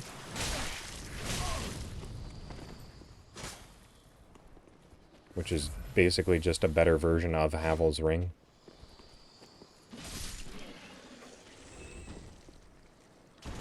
He's a very grumpy boy. Alright.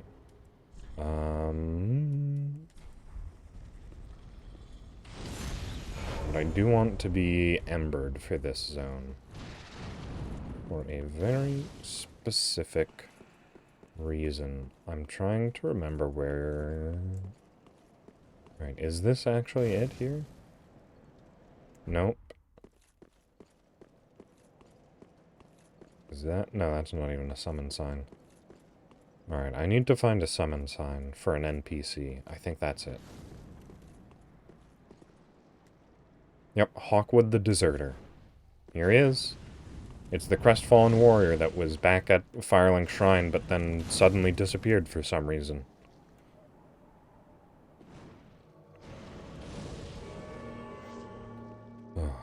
And I remember I said that he, you can summon him for the Osiris boss fight.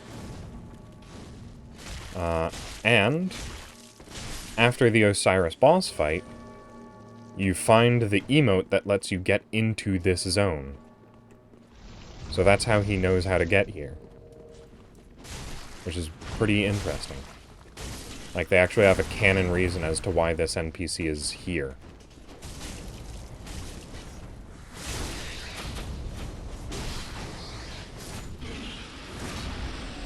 And he's here to help you go up this path. He's not actually here to help you fight a boss. He's here to help you fight a zone. Which is like the first time they ever did that for an NPC. I think. I can't remember any other times that they did that. Yeah. It's just kind of interesting, really. Alright, Hawkwood. You take front line, because I don't want to fight these guys head on.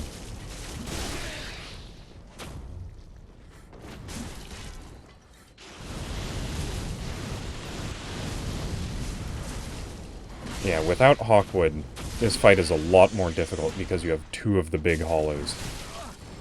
Or not big hollows, big snake men. Alright. Oh, good. Hawkwood can drink.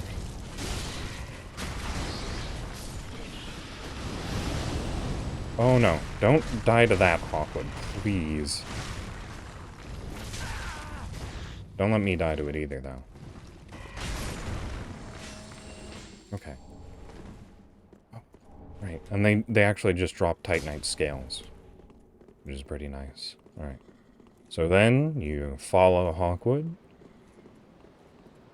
So that's actually the end of the zone, and he's programmed to keep going.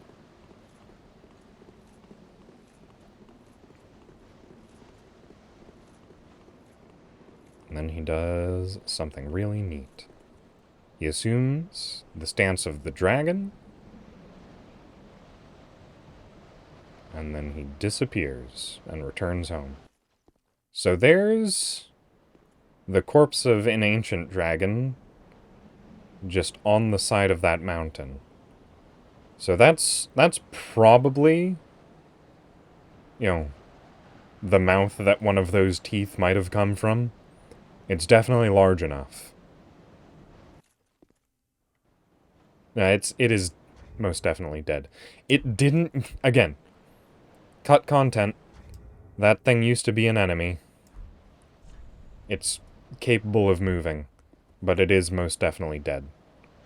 So you do your own way of the dragon here, and you get the Twinkling Dragon Stone Torso.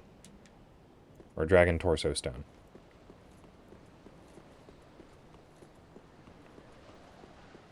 So there you go. He actually does that to show you that you can get that. Which, again, very neat.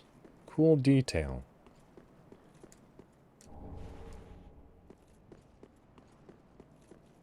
Alright, now that everything is dead here, I can go do that. They let you turn into a dragon a little bit. I can show in here. Alright, you need to not be wearing your armor when you use it. So let's see. Twinkling Dragonstone. So I had the normal Dragonstone head and Dragon Torso Stone, but now I have the Twinkling version of the Torso Stone. And also, he got the Twinkling head. Right. Been a while since we've seen that. But here we go. Rawr, dragon. The dragons in this game look a little bit anemic, unfortunately. And also we can do this with the Dragon Torso Stone, the twinkling one. Yeah. And it takes a lot of stamina, doesn't do very much damage, and is incredibly slow. Really not ever worth doing. But it looks cool. It doesn't even have very good range. So that does 300 damage, and 2 stabs do 400 damage. And 2 stabs take, what, maybe half, a third of the stamina? And it happens in like half a second. Again, it is comedically underpowered.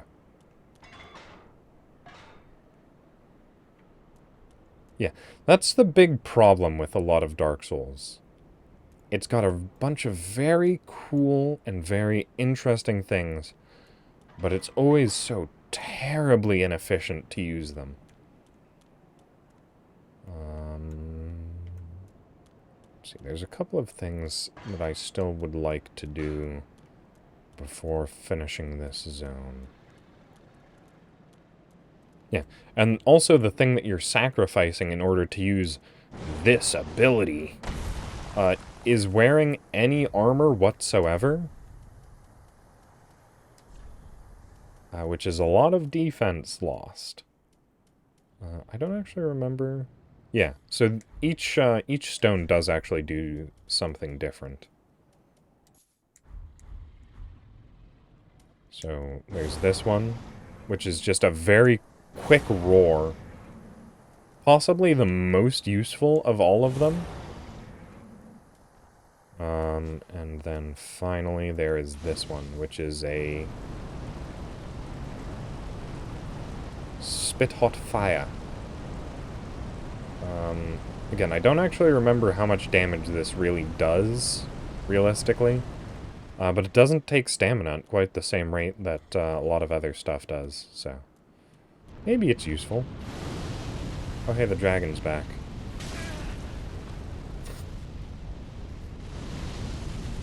It's actually kind of funny that you just make normal human noises when you get hurt.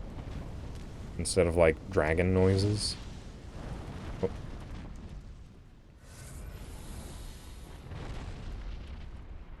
Okay, no, I misremembered.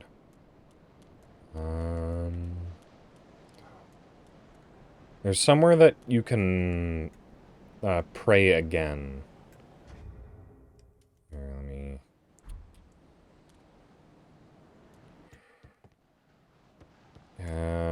I'm just gonna use a homeward bone. That's fine. Last bonfire. So that I can teleport between bonfires. Alright.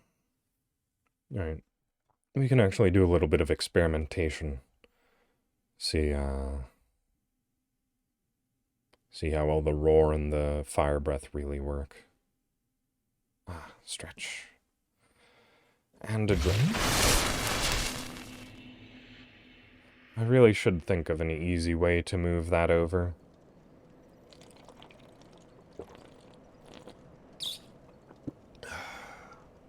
And that was the bottom of my water bottle.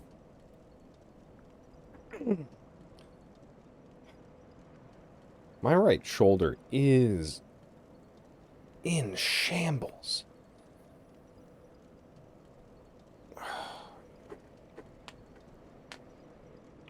Ow. That was my elbow joints that just popped there. So yeah, it was that thing that I mentioned before, is that if my elbow...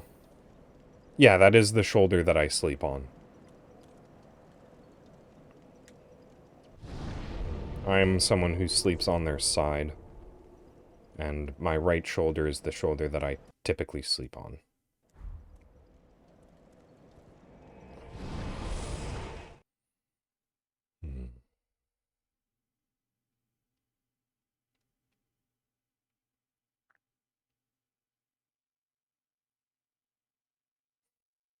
In fact, the pose that I sleep in normally is also the pose that it has difficulty assuming, which is at a right angle, raised higher than... There's a bunch of right angles that it's having trouble with. Because if my elbow is at a right angle, my shoulder does not want to lift above a right angle.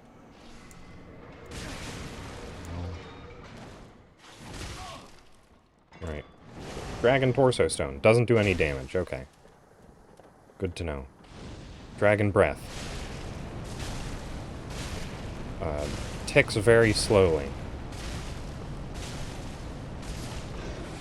But it also hit stuns pretty efficiently.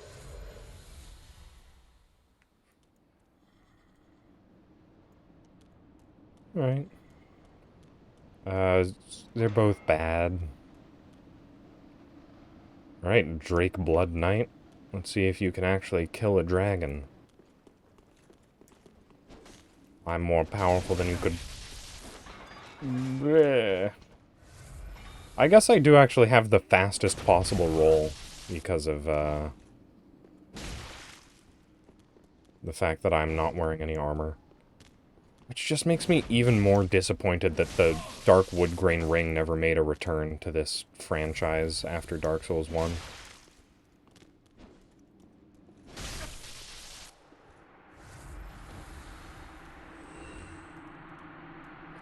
Okay. And now, the thing that I was trying to do earlier, but just forgot to every single time, you can also do the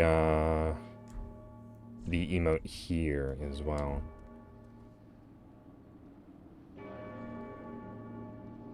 And you get the Calamity Ring, which is a ring that you get from the DLC of Dark Souls 1 from defeating Calamite, the Black Dragon of the DLC.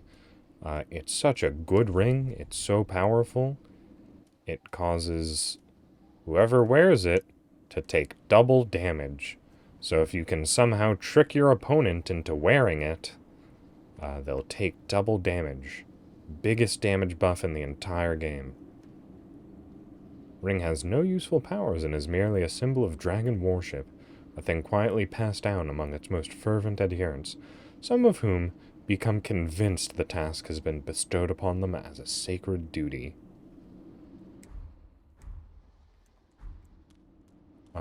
Which might also, that description that it has for the ring, is probably also sort of a,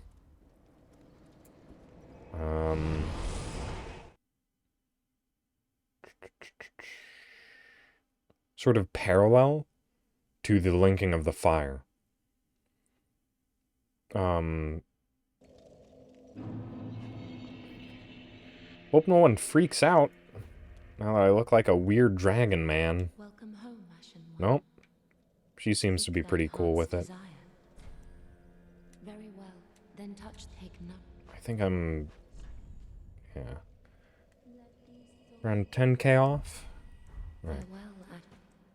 Give me a second. I need to eat a few souls. Actually, you know what? Let's just sell to the lady here. Ah, well, Nobody cares. It's fine. Selling souls. Oh, wow. These are actually expensive souls. Ashen One. Alright, hello. Welcome home, Ashen Speak. I'm back. Very Please well. give me a Then level. take note. Yeah, very goat dragon-esque.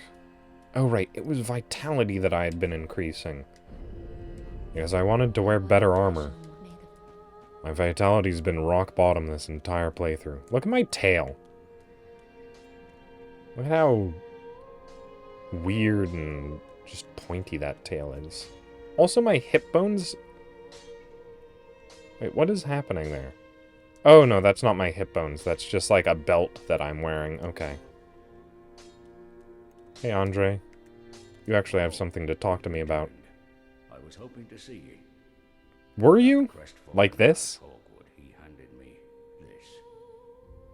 He's changed a great deal since he left this place. Graven of face, he asked me to give it ye. Well, Alright. now that Hawkwood task is Swordgrass. what would you have me smith today? I think I have a coal for you. The giant's coal. That's actually kind of sad. My. The coal of that peaceable giant.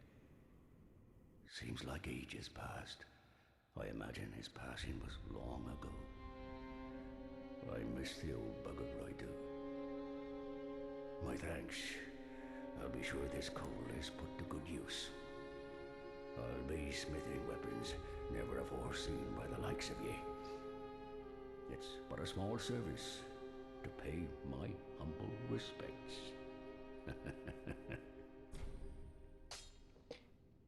I mean, I don't really expect them to do that. Because this is like a weird thing that you can occasionally do. It's not really something that happens very often. Right. Yeah, that's that. I don't. Yeah. He gave me Hawkwood's Swordgrass, which you get because Hawkwood did that thing. It would be a fun little Easter egg. I'm not in disagreement. Where's Hawkwood's Swordgrass? That's the Wolfblood Swordgrass. Is it a key item? It is, okay. Message from Hawkwood, kept by the blacksmith. Blood-stained swordgrass of Hawkwood, deserter of the Undead Legion. Traditionally, the Undead Legion of Farron sends the gravest messages using swordgrass. Come to the mausoleum in Farron. Only one can take the path of ancient dragons. So he's basically calling us out for a fight and saying, you're not a cool dragon, I am. So we're off to go fight Hawkwood for the right of being a dragon.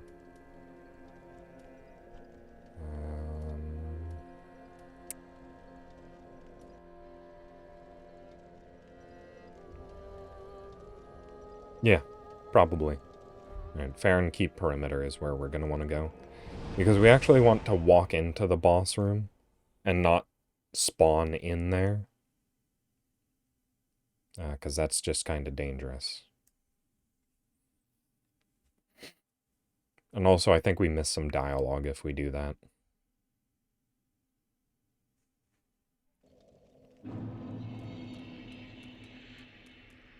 Yes, but, it's amusingly fitting that Hawkwood chooses this place for the duel, because he is a deserter of the Undead Legion, as is in his name. He ran away because he was too much of a coward for the Legion. And as such, if he had not been a deserter, he would have been a part of the Undead Legion that we fought here. Hello, Hawkwood.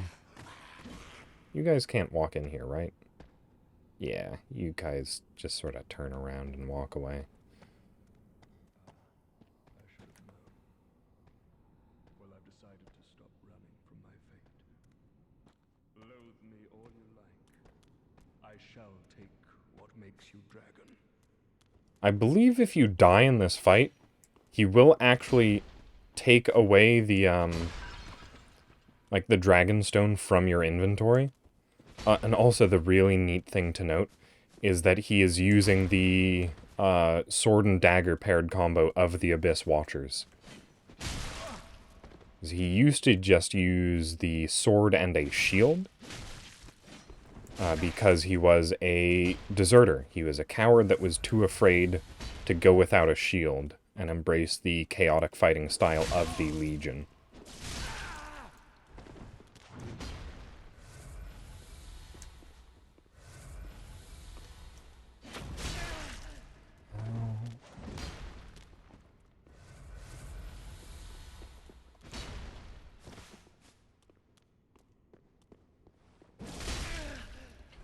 He is poising through a lot of my stuff.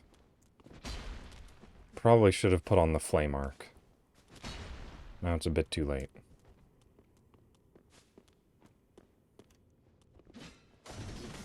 Ooh, there we go. He's actually using some of the weapon arts now.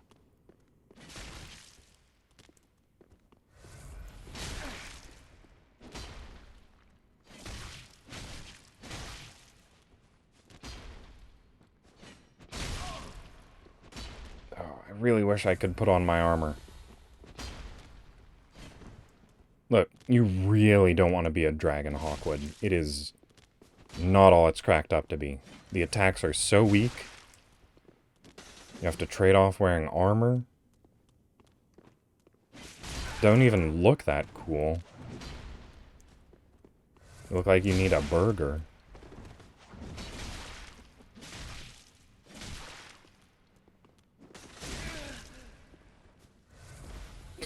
Wow. Just did the big, cool slash only to take a sip afterwards.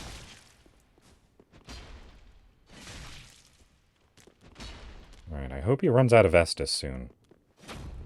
Because I am too.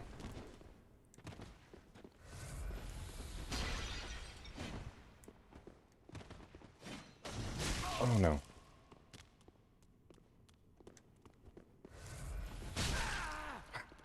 He is really good at punishing drinks. Like, unusually good for just a, NPC. Like, look at that! I tried to do cool stuff. And what does he do? He just effortlessly rolls out of the way. Alright, there we go. Oh no. I honestly thought he would be out. It's not even persistent. It goes away if you get hit out of it. Who would ever, of their own free will, choose to use that?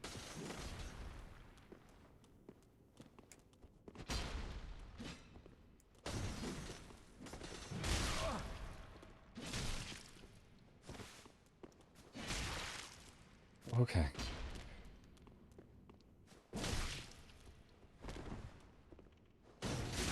Ooh. Oh, there I go. Yeah, I chose to do it because I thought it would be cool, but it wasn't. It was the least cool thing you could possibly do.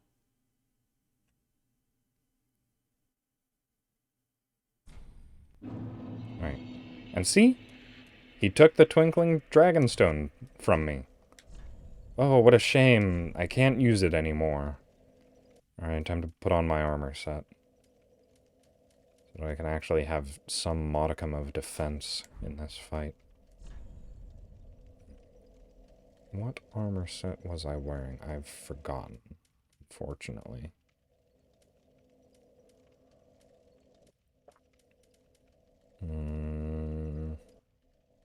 Right, it was the Drang set. Or wait, no, it wasn't Drang.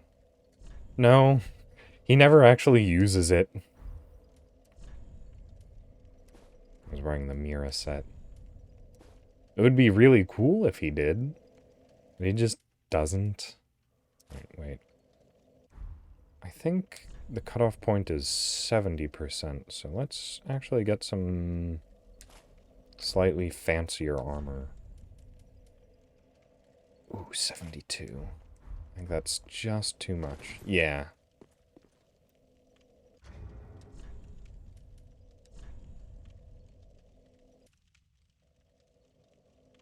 Okay. I'm gonna try and keep the Outrider Knight chest. Need the Mira set for everything else. That drops me down.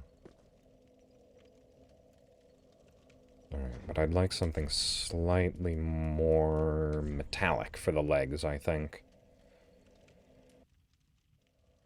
That'll keep me right under. Nameless Knight? Maybe.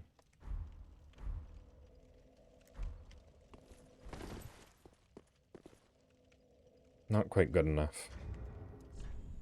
It needs to be on the back as well. I'm just so close to the cutoff point. Let's see, do I have any rings that might help with this? Estus ring, Leo ring should probably stay on. I can take those off. If I take off the Grass Crest shield, it'll be fine. Maybe get slightly less heavy gloves? Need to be very light.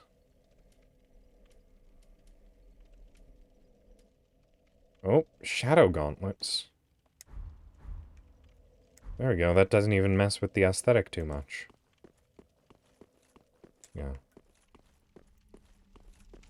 The real big thing is that just plain armor on the back looks pretty ugly, which is why I usually keep the Dancer's Veil and a shield on my back.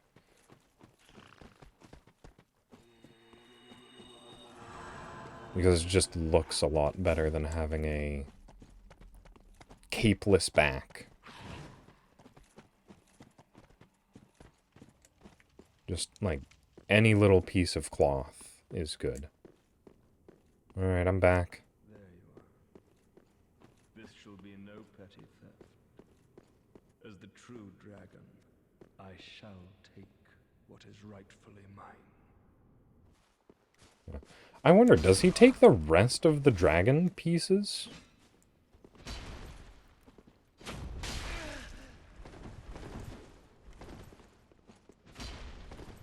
That would be interesting if he did.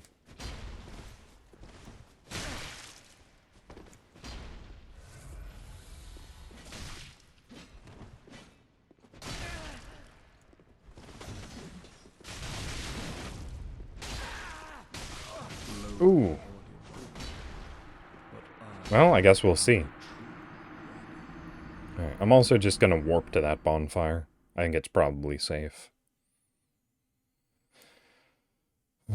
I was trying to be fancy. Oh. Oh, he doesn't. Okay, that's fine.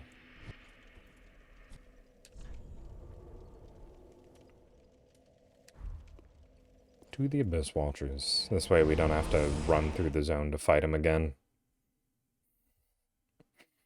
Hmm. Yeah, I definitely debated whether or not I should make that a follower or subscriber emote.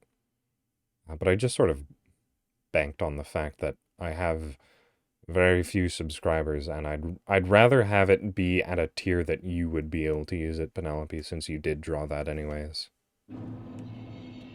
Right, the problem is this is a near instant start, and I kind of wanted to apply the flame arc. There we go. Well, okay, maybe it's only fast if you walk towards him. This shall be no petty. As the true dragon, I shall take what is rightfully mine. I really wish the more sensible thing happened, and that, oh my goodness.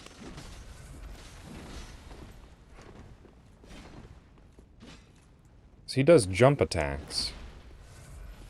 And it really feels, oh my goodness. There we go.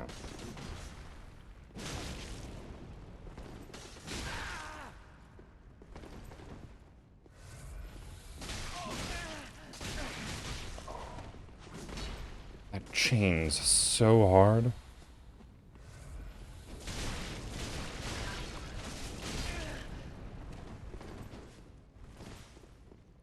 How come you get so much poise, Hawkwood?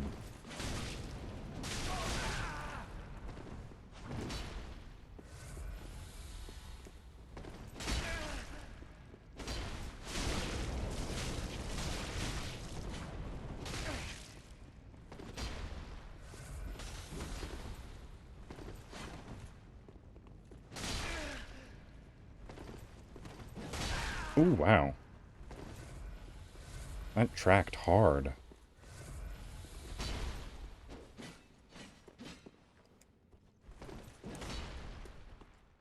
Alright, let's reapply that flame arc.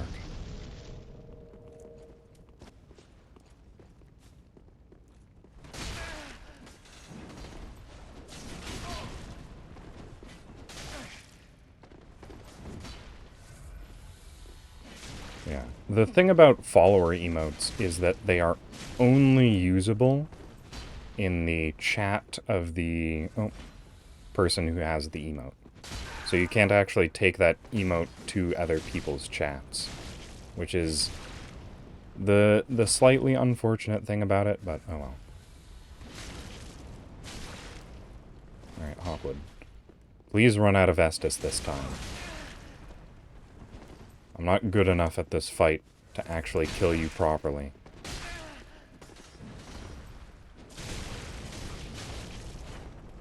Right, he always dodges that final one. And there I go. Oh, Hawkwood, I wish you didn't heal. Wait a second, I can do something about that.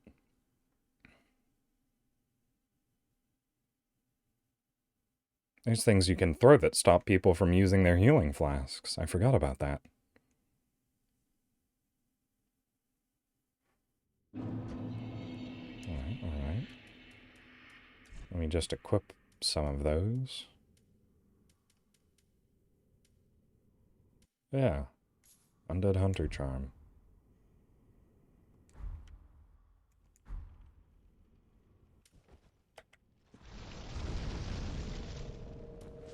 Alright, I'm just really hoping that if the gas hits me, it doesn't also affect me. As the true dragon, I shall take what is rightfully mine.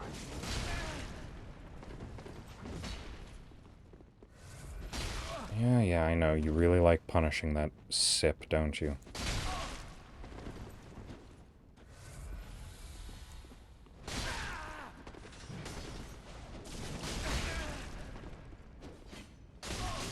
Oh, come now.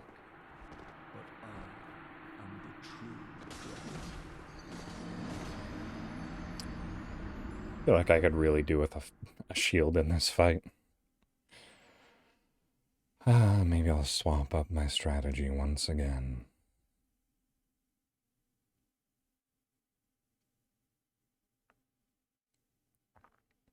Maybe I was being too, optimistic.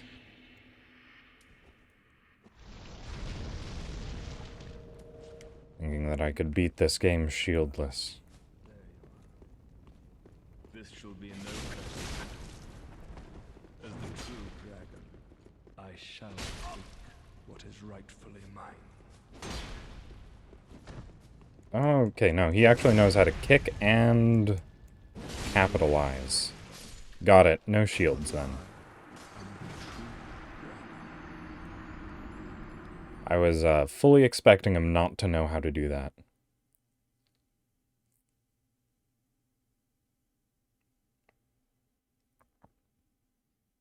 Okay, back to fighting him normally, I guess. He just really doesn't want to be killed in a fun way. Actually, he doesn't want to be killed in an unfun way. Fun only for Hawkwood.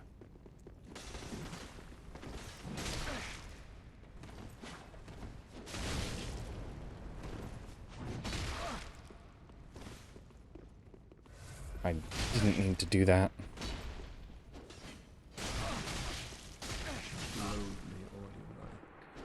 If he hits you with that one, you cannot roll out of it.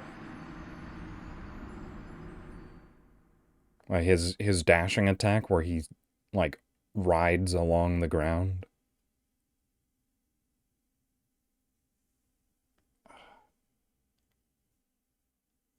Because the hit stun is just long enough for his second roll through to take you out.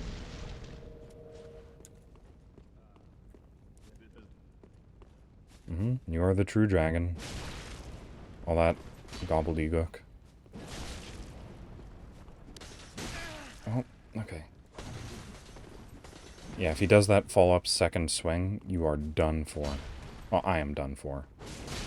I'm sure there are people who could actually survive it. Alright. Time to throw a duelist's charm at him. There we go. Can't heal now, can you? Wow, you poised through that, huh?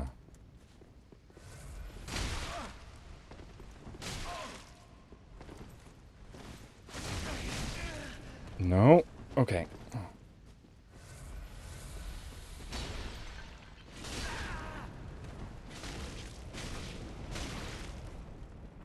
Can't. Oh.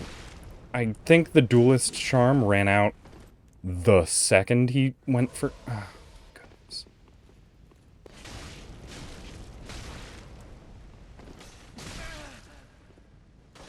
No.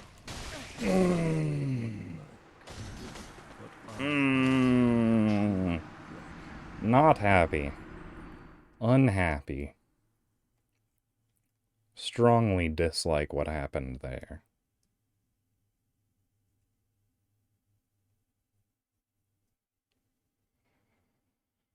I guess those don't last as long as I thought they did. And you also don't throw them fast enough to, like, stop them from drinking an Estus. Yeah.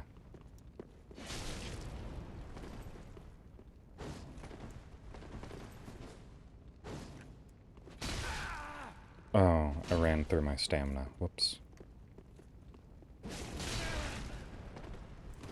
Hawkwood, why do you have so much poise? It's quite unreal.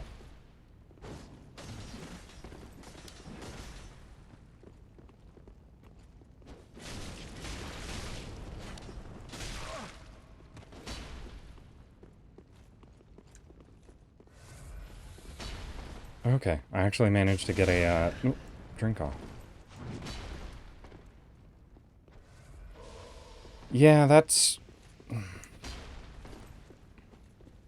the worst.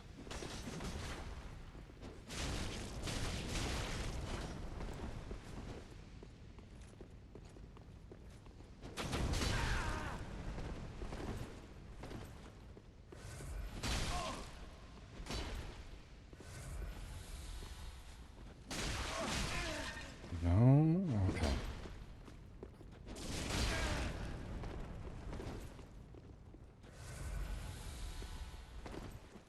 Well, I think I literally just have to work through his Estus flasks. Because my Undead Hunter charm is not helping.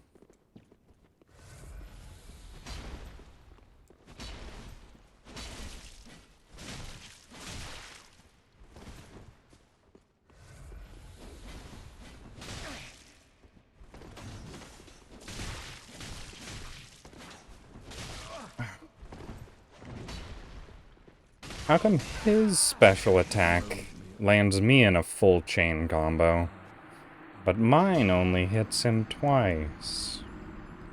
That's not very fair. I don't even want what he has. Because all I'd get out of it is the Dragonstone stuff, which is bad. This is kind of just the principle of the thing. I think maybe I might have made a mistake with these weapons. I don't know. Maybe this is a craftsman blaming his tools scenario.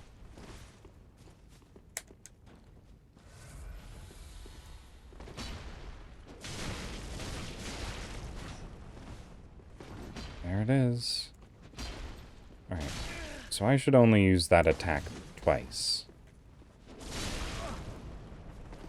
If I have the chance to have the wherewithal to only think about using it twice.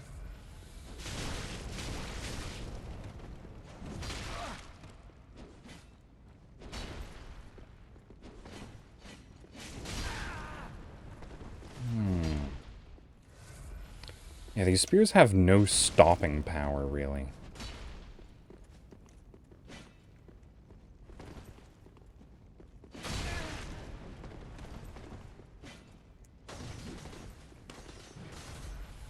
It feels like the trick to this fight is just unrelenting aggro.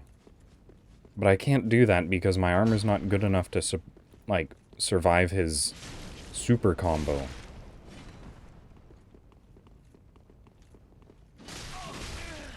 This one. I mean, it's good if I have full health. It's enough.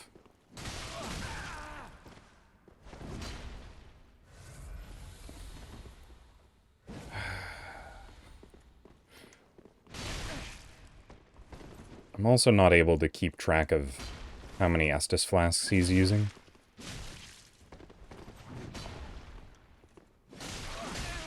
Because all of these fights are just blurring together in my head. Oh, there it goes again.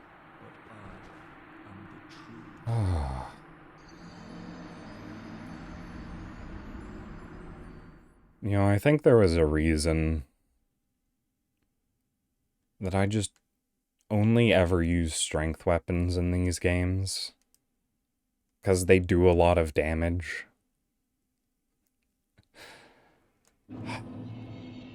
And this is, like, fully upgraded weapon. The best it can get. With a sharp infusion, with high dexterity. It just feels... Alright. I will go refill my water bottle after this fight.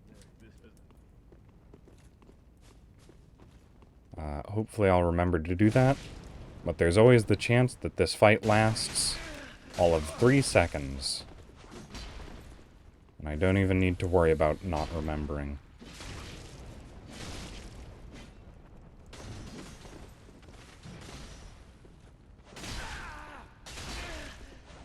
Wow, even his normal attacks.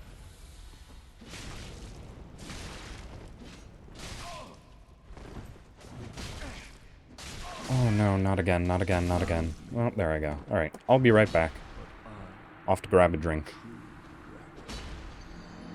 Let's throw it over to intermission. I'll be right back.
Alright. Fortunately, he's just let me sort of stand here next to the bonfire without attacking, so... props to him, I suppose.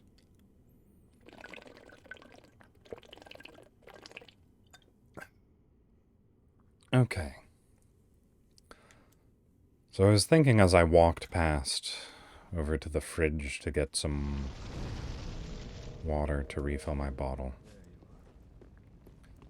If this takes more than like 5 attempts, then I'm probably not going to do too much better against any of the other like harder stuff in the game. So I was thinking of trying to respec again, which I would definitely do off stream. Going to go get a pale tongue to do the respecking.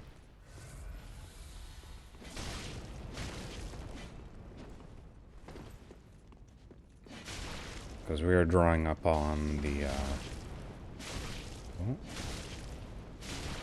Awkward. Awkward, please don't kill me. That was painful. I thought it would start playing more defensively. And try to, take a drink. So that's why I wasn't backing off.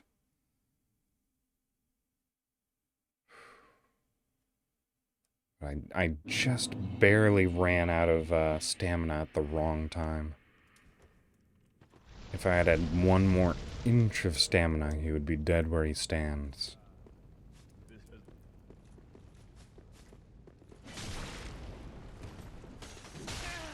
No. Oh my. That was actually a really good combo he did. Where he did his first spin slash in, and then he backstepped to like animation cancel out of the like cooldown period, and also dodge an attack. And then he did his double combo in, which has a pure stun lock in it.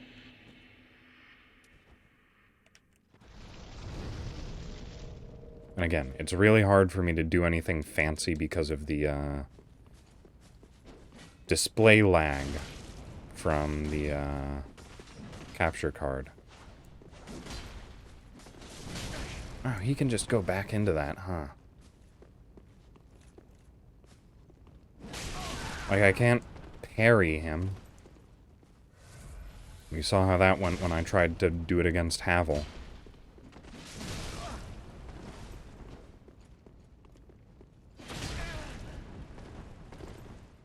Yeah, we'll both back off and take a drink.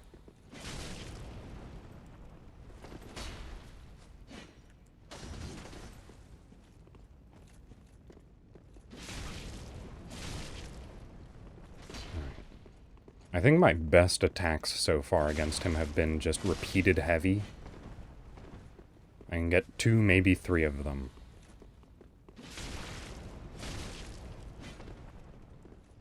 Seems like it's mainly being 2 right now. Oh, but I can catch him on his rolls every now and then.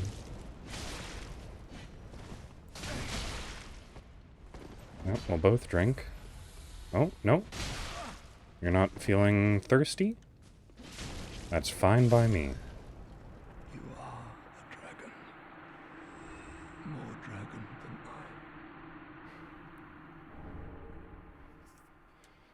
than I. And we got them both. So the dragon head also has a stronger fire breath variant that I think consumes stamina faster.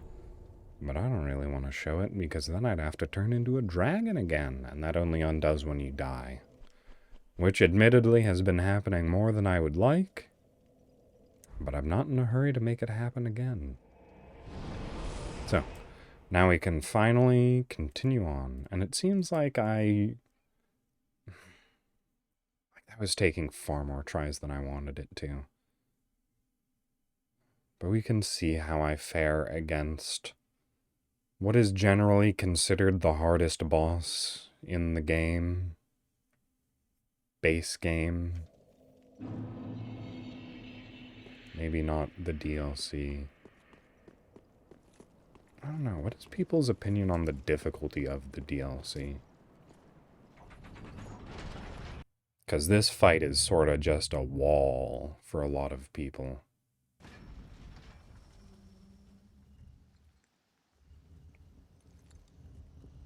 It is an optional boss, too, so...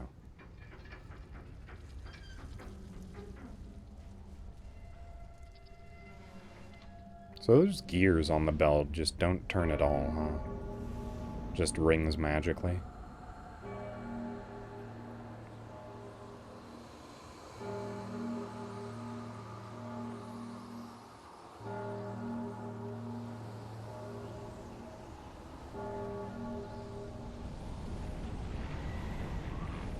So you ring the bell, it brings in the storm. My controller is constantly vibrating, by the way. Okay, it just stopped. And here we have it. Everything's storm now.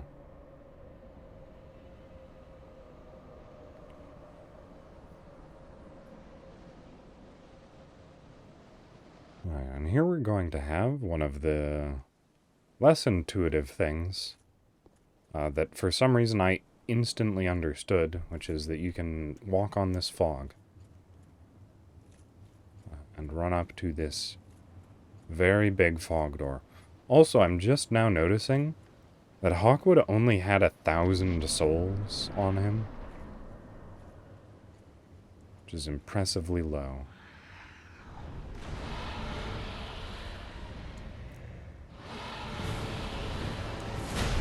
So here we go. It's the Storm King.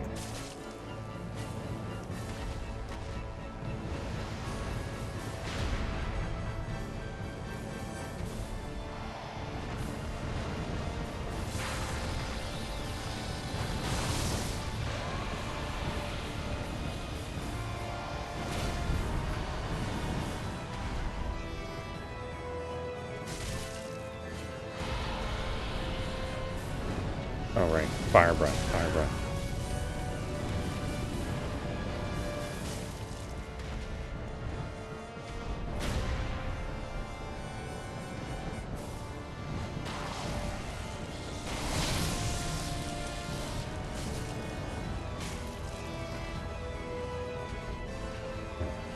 Also, one of the things about dragons and drakes in these games is that hitting him in the legs has always been a very inefficient way of dealing damage.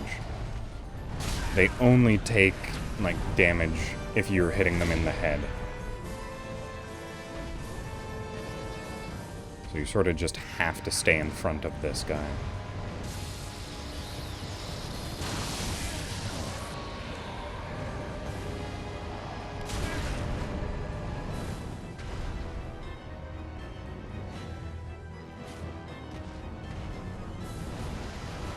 For some reason the auto lock on is on the rider rather than the head of the dragon that you are fighting. Oh, there we go.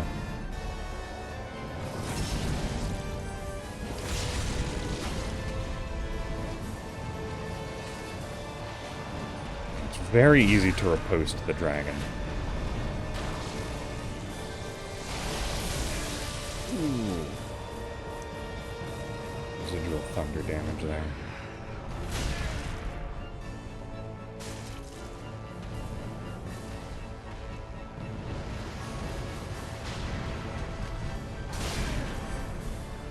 I hate that it breaks lock on when that happens.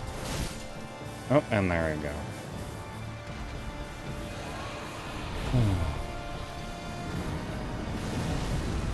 I mean, walking on the fog is really no more unnatural than in, what was it, Dark Souls 1, when you were in the abyss. That was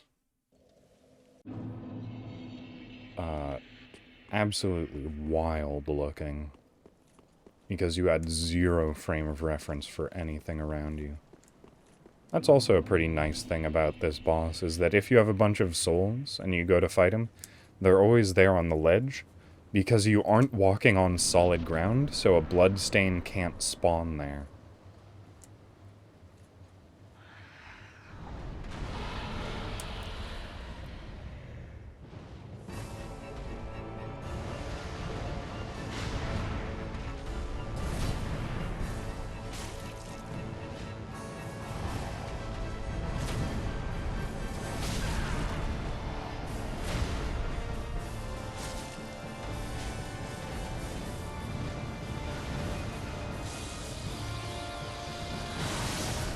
What you really want in this fight is a weapon that hits high. Oh, that was weird. That was real weird what the camera just did there.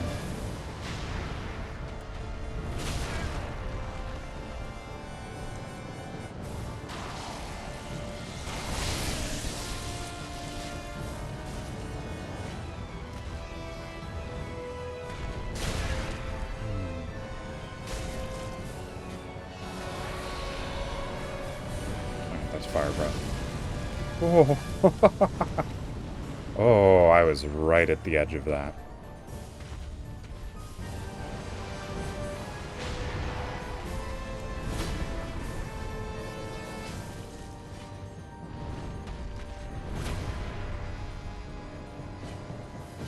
Mm-hmm. Yep. I love it.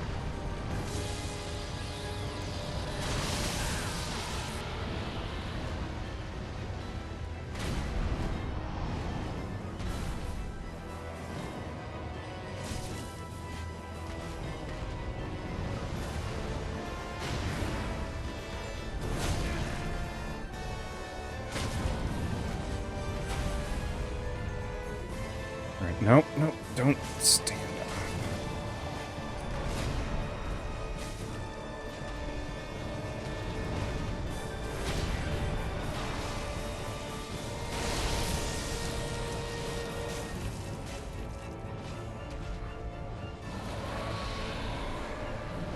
Oh.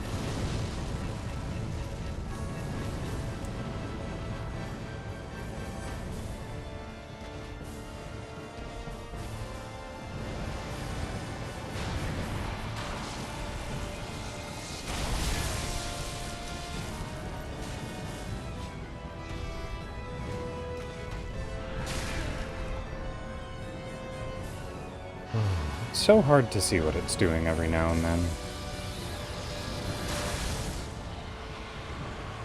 That was a weird little mist lightning bolt.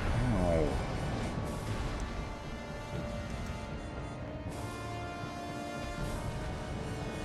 I don't know why there's even an option for targeting the rider. You don't do bonus damage if you hit him. There we go. Alright. And now time for phase 2.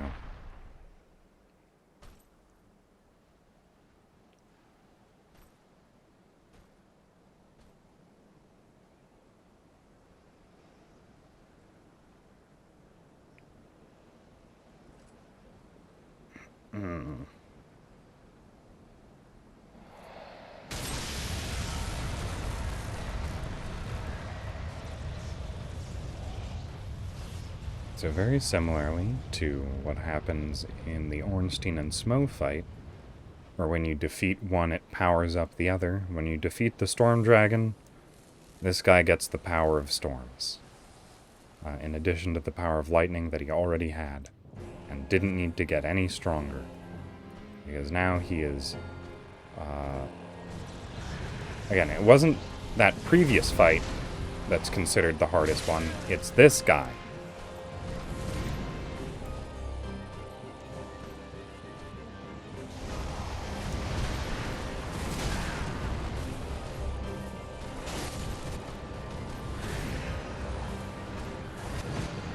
There we go.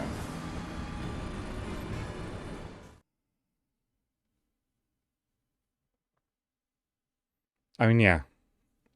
So that is the Nameless King. And he is actually nameless for a lore reason. not just because it's a cool sounding name. Also, I'm really strongly considering just going into a strength weapon. Specifically, the greatsword. Did I even bother picking it up? Yeah, okay. I really just kind of want to use this thing again. The Guts Sword.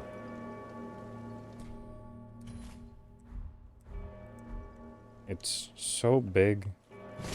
It hits hard. It hits fast. Like, look at the speed of that swing. Here, let me just do a little side-by-side comparison.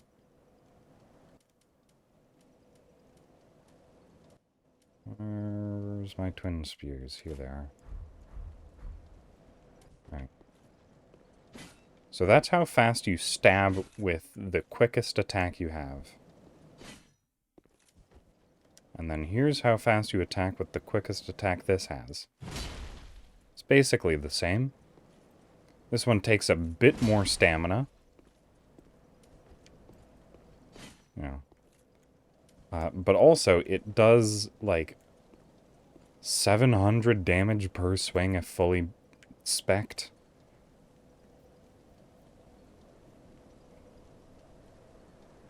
I miss my strength build.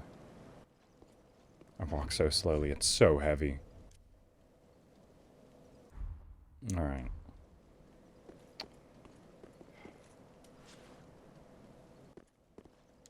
I'm gonna try this fight a couple more times. And if I grow just so disillusioned with this dexterity twin spear... Well, the thing is, I always do strength builds. That's what I have done in every single Dark Souls game. And I wanted to try something new. But apparently I had accidentally just gravitated towards the best way for me to play.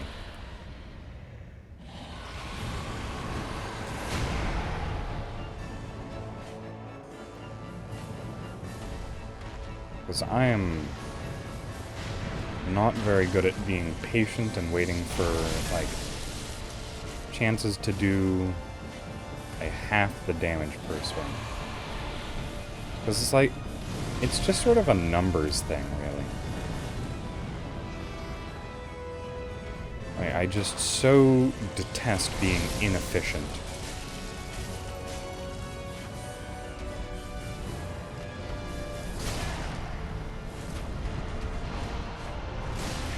Oh.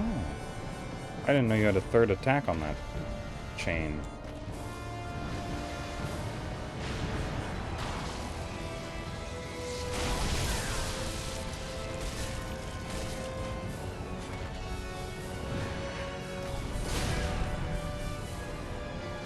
Stop breaking my lock on and doing weird things.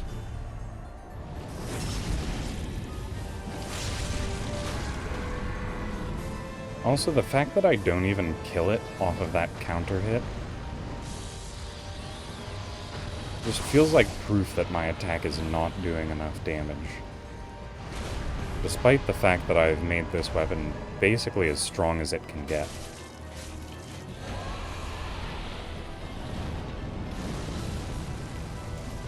There we go. Alright. Well, I got through its health bar a lot faster that time.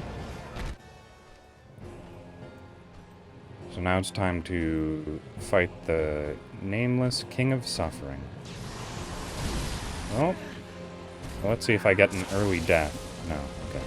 Not quite strong enough to kill me in one.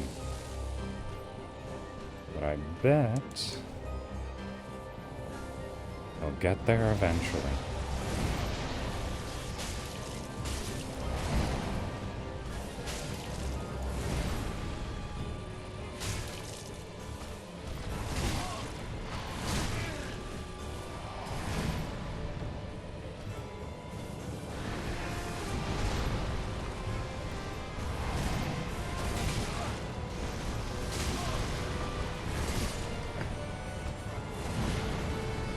Oh, he's a lot of fun to fight.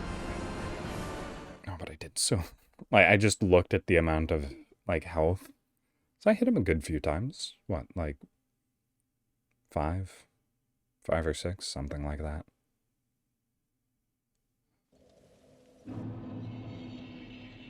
Right. Here's the new deal. I'm gonna go fight a different boss. Because he is tough. And even if I was fully spec'd out as a strength character, I still am not entirely sure if I'd be able to beat him with any amount of ease.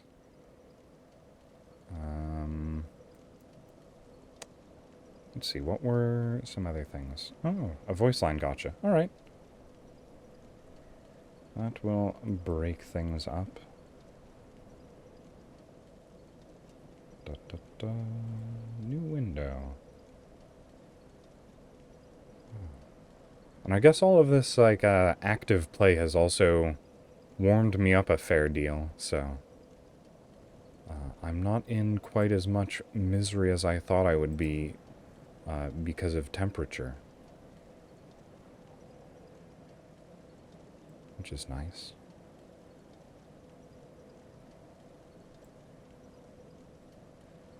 Right, let's move... Just a second. Oh, thank goodness. I'm not actually all weirdly stretched out on this window like I was before. Alright. Single roll, let's go. Ooh. I was so close to a purple. That's the... Hey guys! The calling card for all of the Kaigai Niki. Let's see. I'm trying to, Oh. So the, oh no, wait. Which one was it? Okay, no. So the purple that you almost landed on, if I am correct, looks like it was one that I actually did the last time someone did a 10 pull, which was the, what was it, reciting the Elden Ring trailer from memory?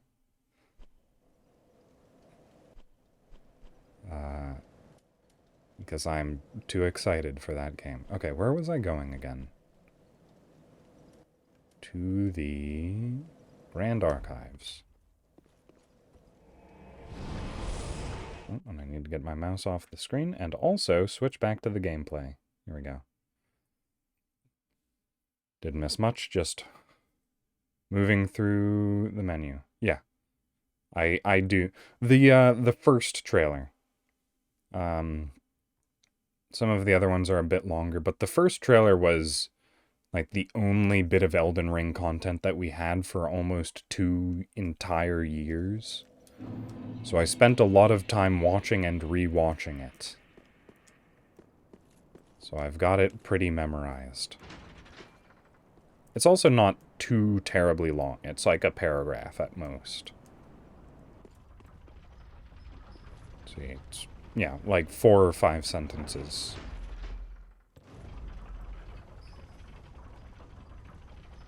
Let's see. Elden Ring, oh Elden Ring. To look up at the sky, blah blah blah. Shattered by someone something. Yeah. It's not too terribly long. But also it's done in a very fun, sort of aggressive voice. And it sort of just happened incidentally.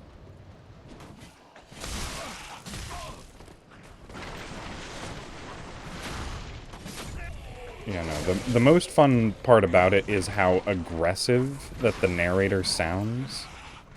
I had a lot of fun mimicking that.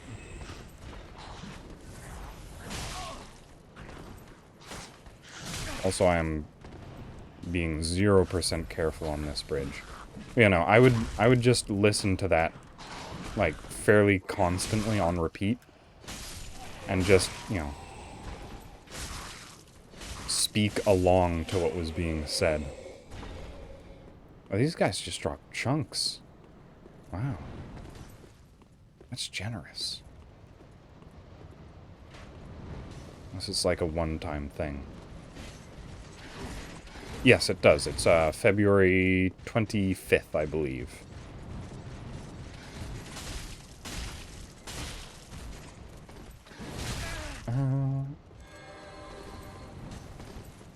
Yeah, it is fairly close. It used to be like early or mid-January, but it got delayed, which nobody was really mad about. All of the From Software fans are fairly agreeable. They understand that if they need a delay, then they have like something that they're working on. So nobody was terribly upset.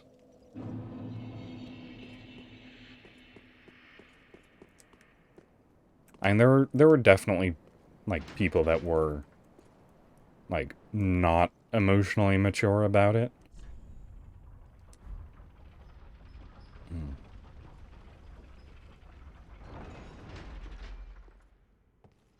Yeah, what's the... It's the, what is it? Shigeru Miyamoto quote? Which is, a delayed game will eventually be good, but a rushed game will be bad forever. And that is also a very Nintendo stance, since they don't tend to, patch their games very frequently.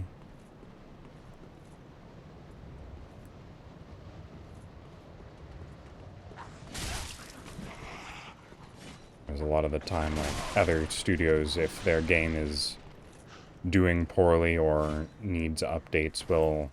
Or, yeah. Other companies will, like, update games and stuff like that. That's a very Nintendo sentiment, but also just sort of generally true.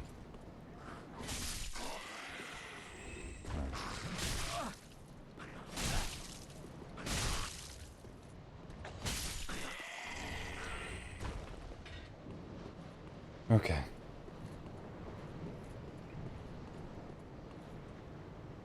Maybe I can kill a couple more of these boys before, I have to deal with that Lothric Knight.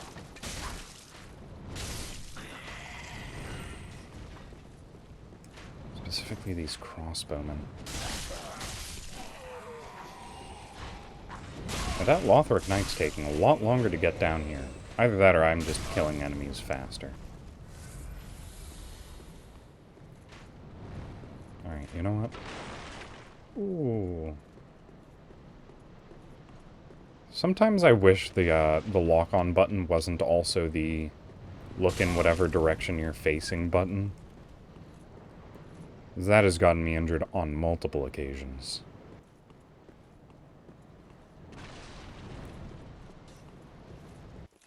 I've also definitely said that before. Okay. You follow me back here. I don't want to deal with those crossbowmen.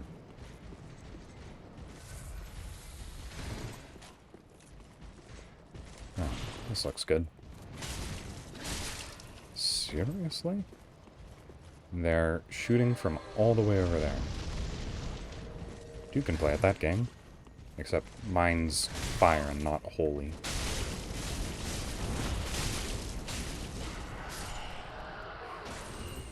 I got so lucky there. His swing went wide over my head. Alright, so now we ignore the slow-walking pikemen and go for these absolutely infuriating crossbowmen. You know what, we can probably just ignore those guys forever. They walk so slowly.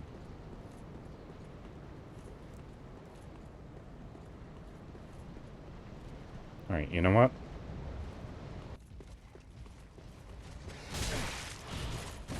There's a shortcut over here to the right that I already know about.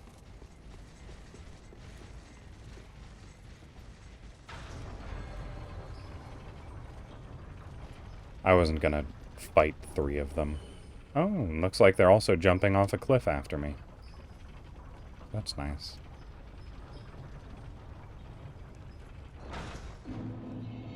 And here we are. I didn't actually walk over into this area. Well, there's not too much to see.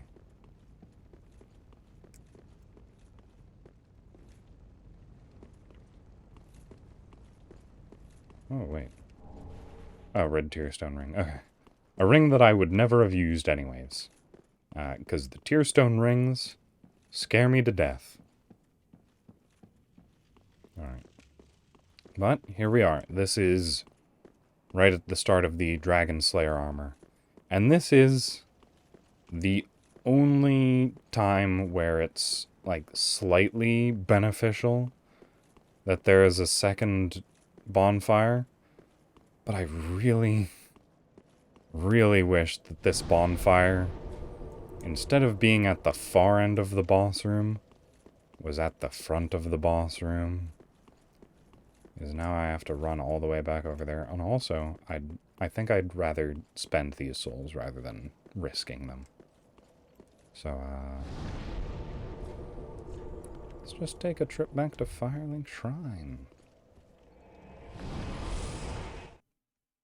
Alright.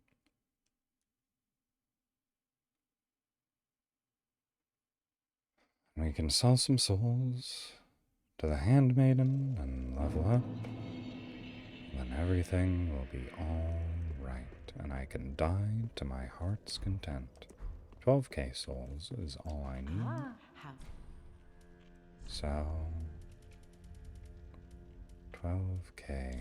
One of these, and one of these, and all of these for good measure. Just to make sure. And even then, I'm not certain. I might be a couple hundred short. We'll find out. Yep. I am exactly 14 short. Farewell, Ashen. Well, I can probably sell exactly 14 souls worth of items. How do you feel about dung? It's worth 1 soul. Right. Let's do 1 skull and 4 pieces of dung. Ashen 1. Perfect. Welcome home, Ashen. That's how much this level was worth. Or the difference it took to get to this level. Alright. Pump up vitality. I know it's not too terribly important to be pumping vitality at this point. Honestly, I probably could have done with just a couple more points in dexterity. I'm about to fight a boss after all. Alright. Dragon Slayer Amour.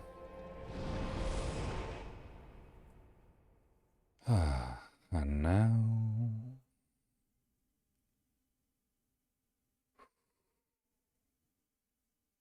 Alright.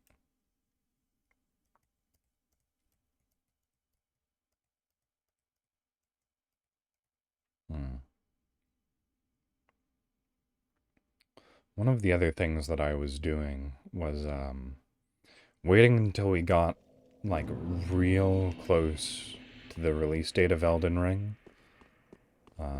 Like within a month.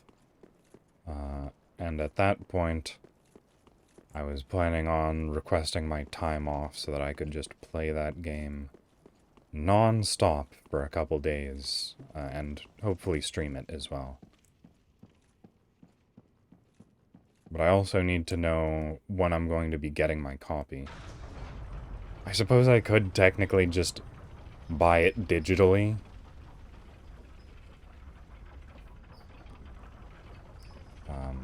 Because I did buy it online, I pre-ordered it.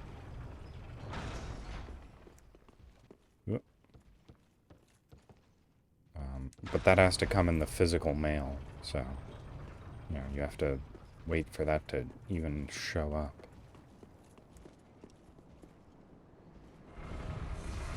I would like to be playing that game as soon as physically possible. Alright, I'm actually going to pause so that we can take a look. So, there's 3 types of rings that you can get. Faith Ring, Night Ring, and... there's a couple rings. It's fine.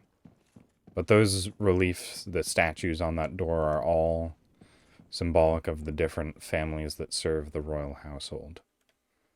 Which is where we're going into now. Oh dear. Wow. Another Wow. dogged contender. Welcome, unkindled one, purloiner of cinders. Mind you, the mantle of Lord interests me none. The fire-linking curse, the legacy of lords, let it all fade into nothing. This is a pretty creepy looking boss. Now have your rest.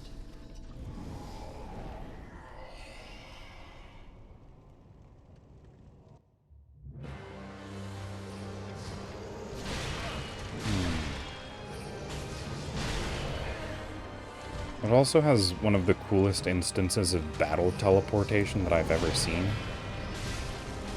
Like, he gets ready to attack you and then teleports.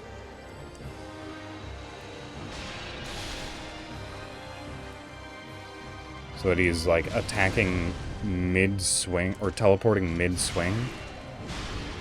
Which makes it pretty difficult to, like, actually dodge.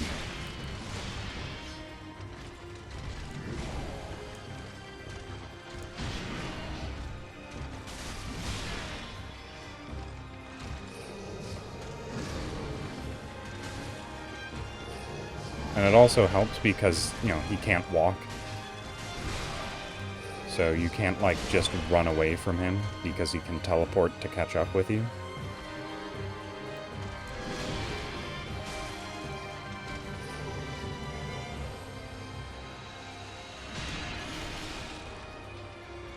Good design. Well-designed boss. A lot of fun to fight, too.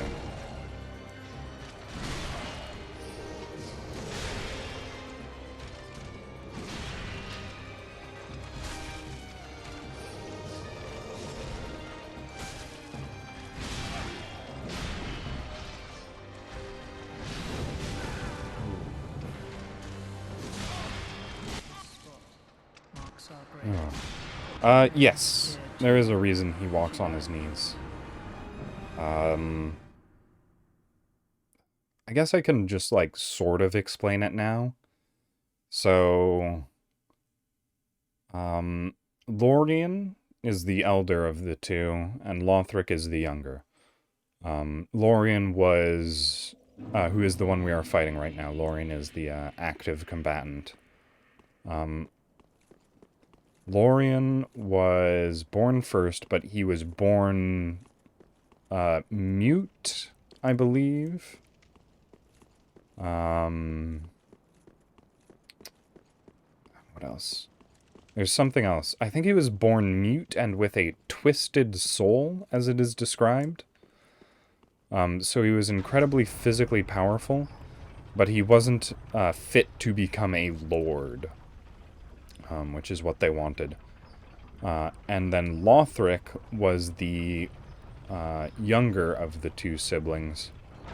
And he is the throne that's in Firelink Shrine is labeled as Lothric, last hope of his line. So Lothric was born in order to fulfill the purpose that Lorien was unable to. But the two of them, the purpose that they were meant to fulfill was to link the fire and become Lords of Cinder. But both of them decided between each other that that was something that they didn't want to propagate any further. So they decided that they were going to abandon their throne and thus never link to the fire. And they fused their souls into one. And Lothric was born a cripple. So Lorien sort of took on that crippledness from his brother, which is why he can no longer walk. And there you go. That's the lore exploration for why he crawls everywhere.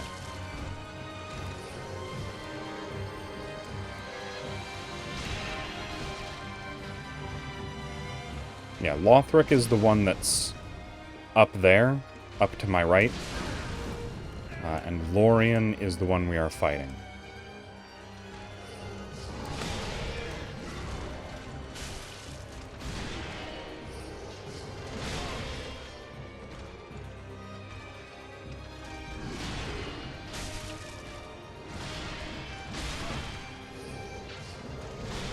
The rolling attack with these spears is actually doing me pretty good.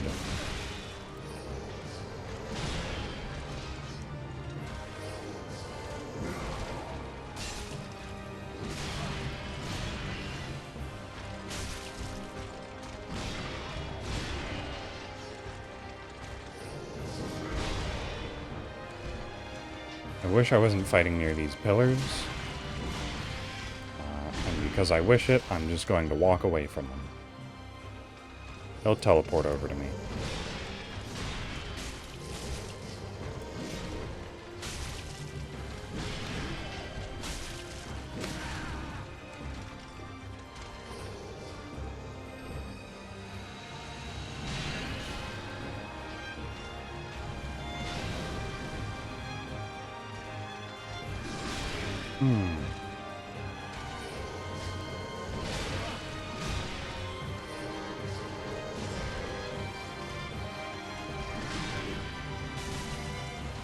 Also, another, I guess, interesting fact is that Lorien isn't actually teleporting. It is Lothric that is teleporting Lorien. So, sort of Lorien is trusting his brother to put him in an advantageous position and just teleporting around like that.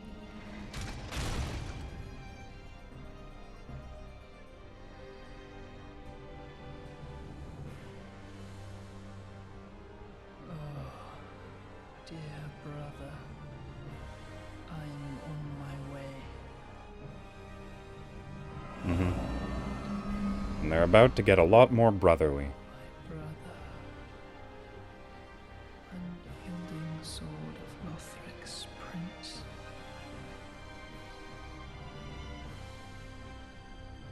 Rise if you would,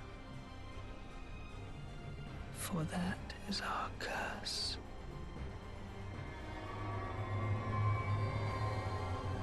Alright, and now they are fighting us as a tag team, with Lothric riding on Lorien's back.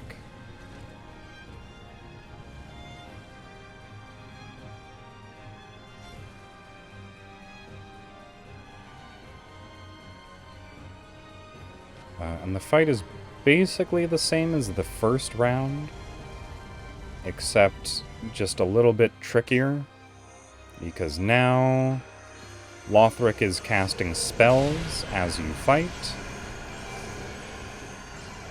and also some of Lorien's attacks have additional magic powers.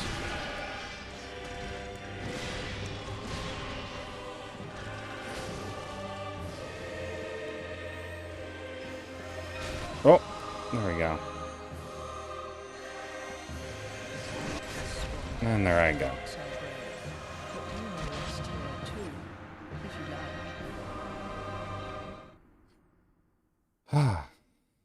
They're a tricky little duo to take care of. Yeah. This game has a habit of making the boss music sad when it needs to be.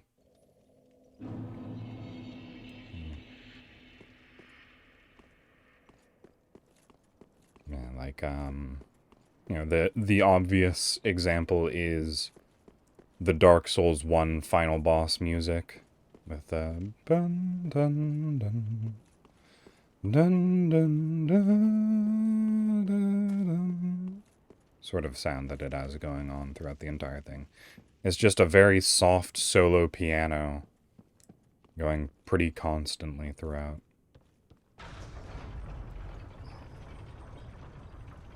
But I feel like I might be able to take these two with my current weapon setup.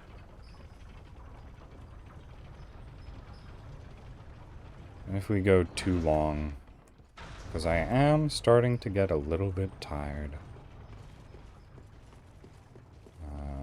If it goes on too long, we can call it here, and I think by tomorrow's stream, I will have respec'd into a strength build. Ow. Ow. Please don't kill me as soon as I walk in the door. This spot marks our grave. Alright. You may rest here too, if you like. That's cool.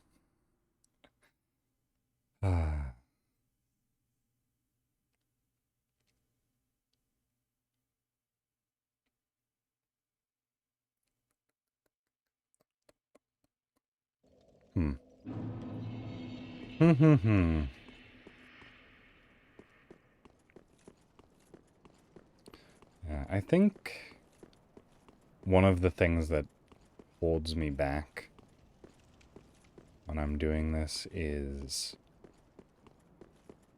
not knowing how long I'm going to be attacking for.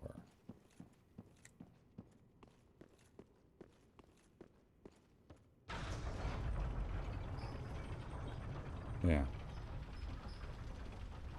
I mean, he's in the right, actually. Like, we are sort of the bad guys in this situation. Like, based on all, like, known aspects of the lore of this world, Lothric is doing the right thing.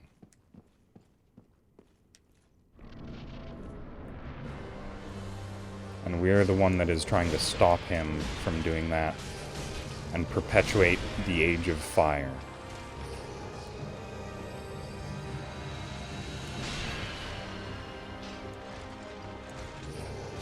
Also, out of all of the people that I've seen play this game, for some reason that, like, big, like, beam of light, like, sword Excalibur thing, for some reason that's what a lot of people seem to have trouble dodging in this fight, and I have never had trouble dodging that attack. But they seem to dodge everything else with ease. So, I don't know. Maybe I'm just weird. I can dodge his big laser beam, but not anything else. Honestly, I wish it was inverse. Because he doesn't use that big laser beam too often, but he definitely uses basic attacks frequently.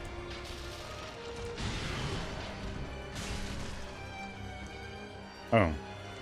I didn't realize I had stunned him. I didn't even know he could be stunned.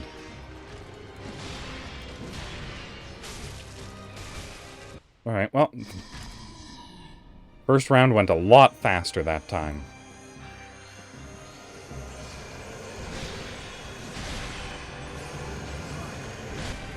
Nope, okay. Second phase also went a lot faster that time. Only because I died immediately. Alright. It's fine. I just had the worst thought. So, the Undead Hunter charm prevents Estus recovery. Yeah. Their phase 1 to phase 2 music change-ups is very nice.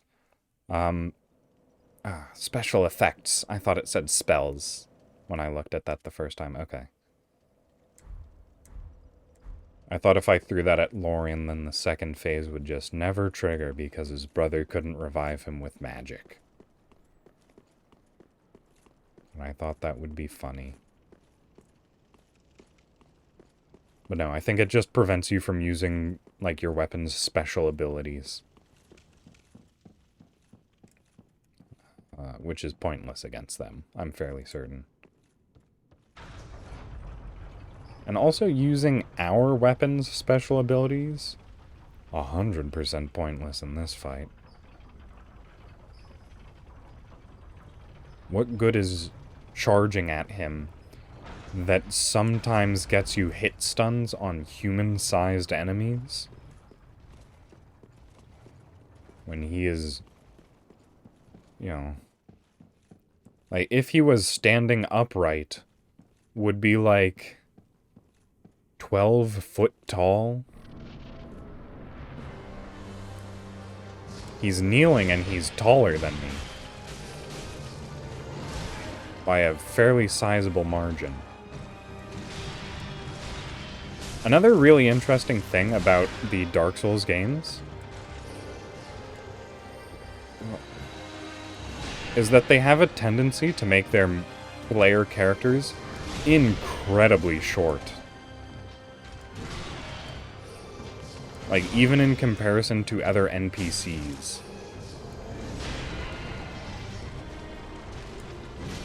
So that's actually a thing in the Dark Souls universe, is that, like, aside from the player character, like, the characters in lore, the more souls you have, the taller you grow.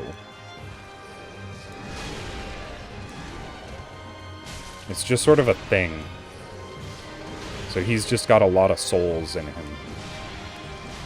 And he was basically a war hero before all of this happened.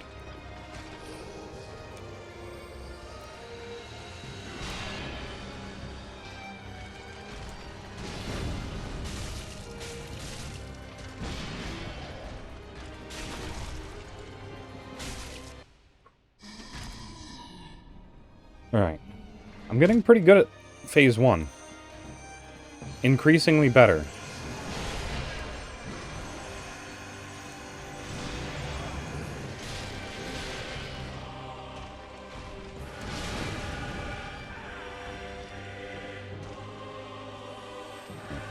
And, like, Phase 2 is basically just as difficult as Phase 1. I don't know why I'm having so much trouble. That spell, in particular, is a doozy. Like, I don't mind his, like, straightforward single projectile spell. Like, that's basically just another attack.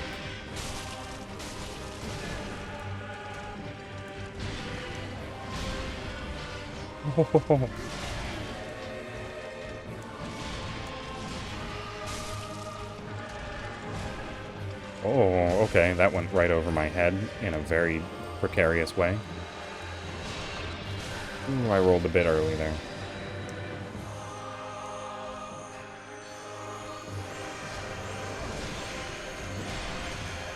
That's a bunch of nonsense that was happening on screen. Okay. It was going relatively well. I got Lorian down to half health. Relatively. Right. I'll keep going on this until the top of the hour. Because my eyes are definitely growing pretty heavy. I don't think my thinking is getting too heavily affected. I am not mentally that tired. It's just the physical effects of sleepiness are starting to take hold.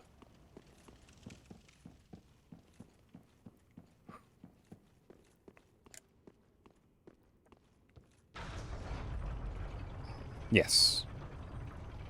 Yes, that's... His health is sort of made to decrease faster than Lorian's. Or faster than Lothric's. Whoop.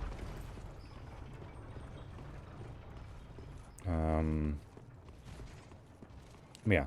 Lorian's basically built to die first, so that Lothric has to try and revive him again. I remember someone trying to damage only Lothric in the second phase. But I think it was impossible.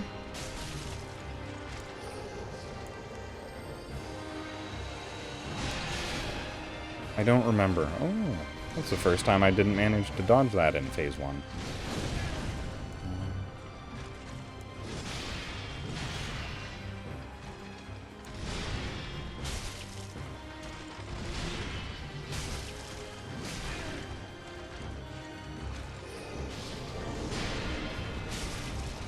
I like that in that attack he, like, sort of almost stands up.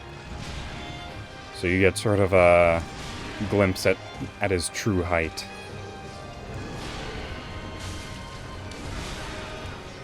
I keep trying to go for a second swing there, and it's my biggest mistake.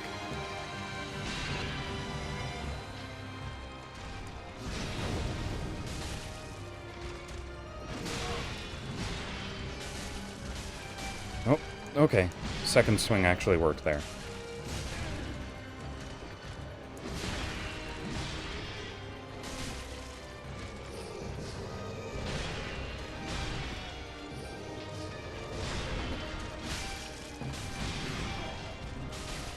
Oh, hey. Alright, not quite as good as the last few times. I think... Oh, I ran into a pillar. I was trying to get behind the pillar so that the projectiles wouldn't be able to hit me. Oh, here it is.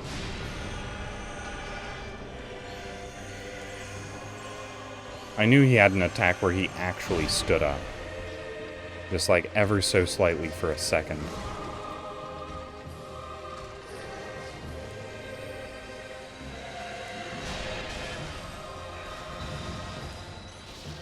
That attack reminds me a lot of Excalibur from Fate.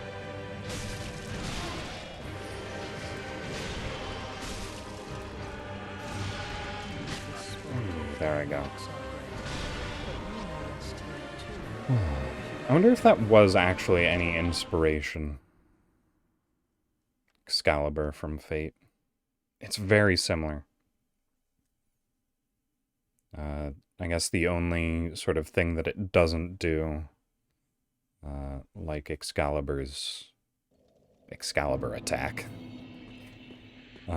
is shoot straight up into the air when it hits its target in a beam of light.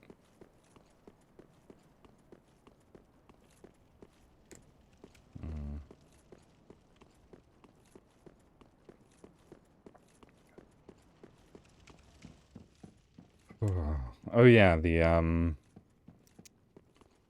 what was it? I think it was earlier today that I tweeted it. But I hate evil bones in Fate Grand Order. You need so many of them. And I think they might be the most annoying resource to farm. Because the only place you can efficiently farm them is in the earliest level in the game, which has such terribly low drop rates that you're only likely to get it like one every, like, what? It's like one every 6 attempts or something like that?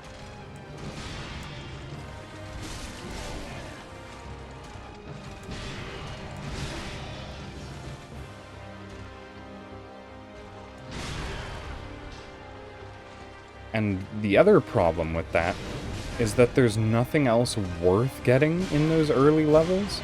So you aren't even, like, dual farming for anything. The only reason you're there is for the bones.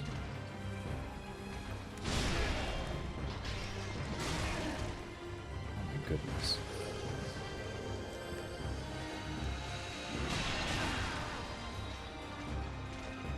Yeah. I'm just making a whole host of bad decisions. I've run through all of my Estus, or not all of the Estus that I had basically allotted for Phase 1. I've barely hurt him.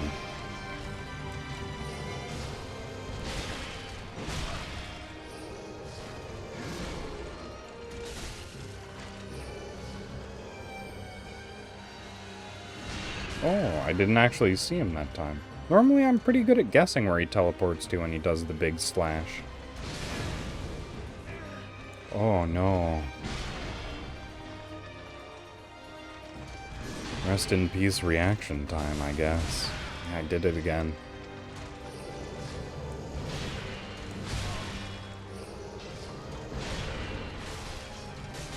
Oh, why do I keep doing that? Okay. Marks are, Wah!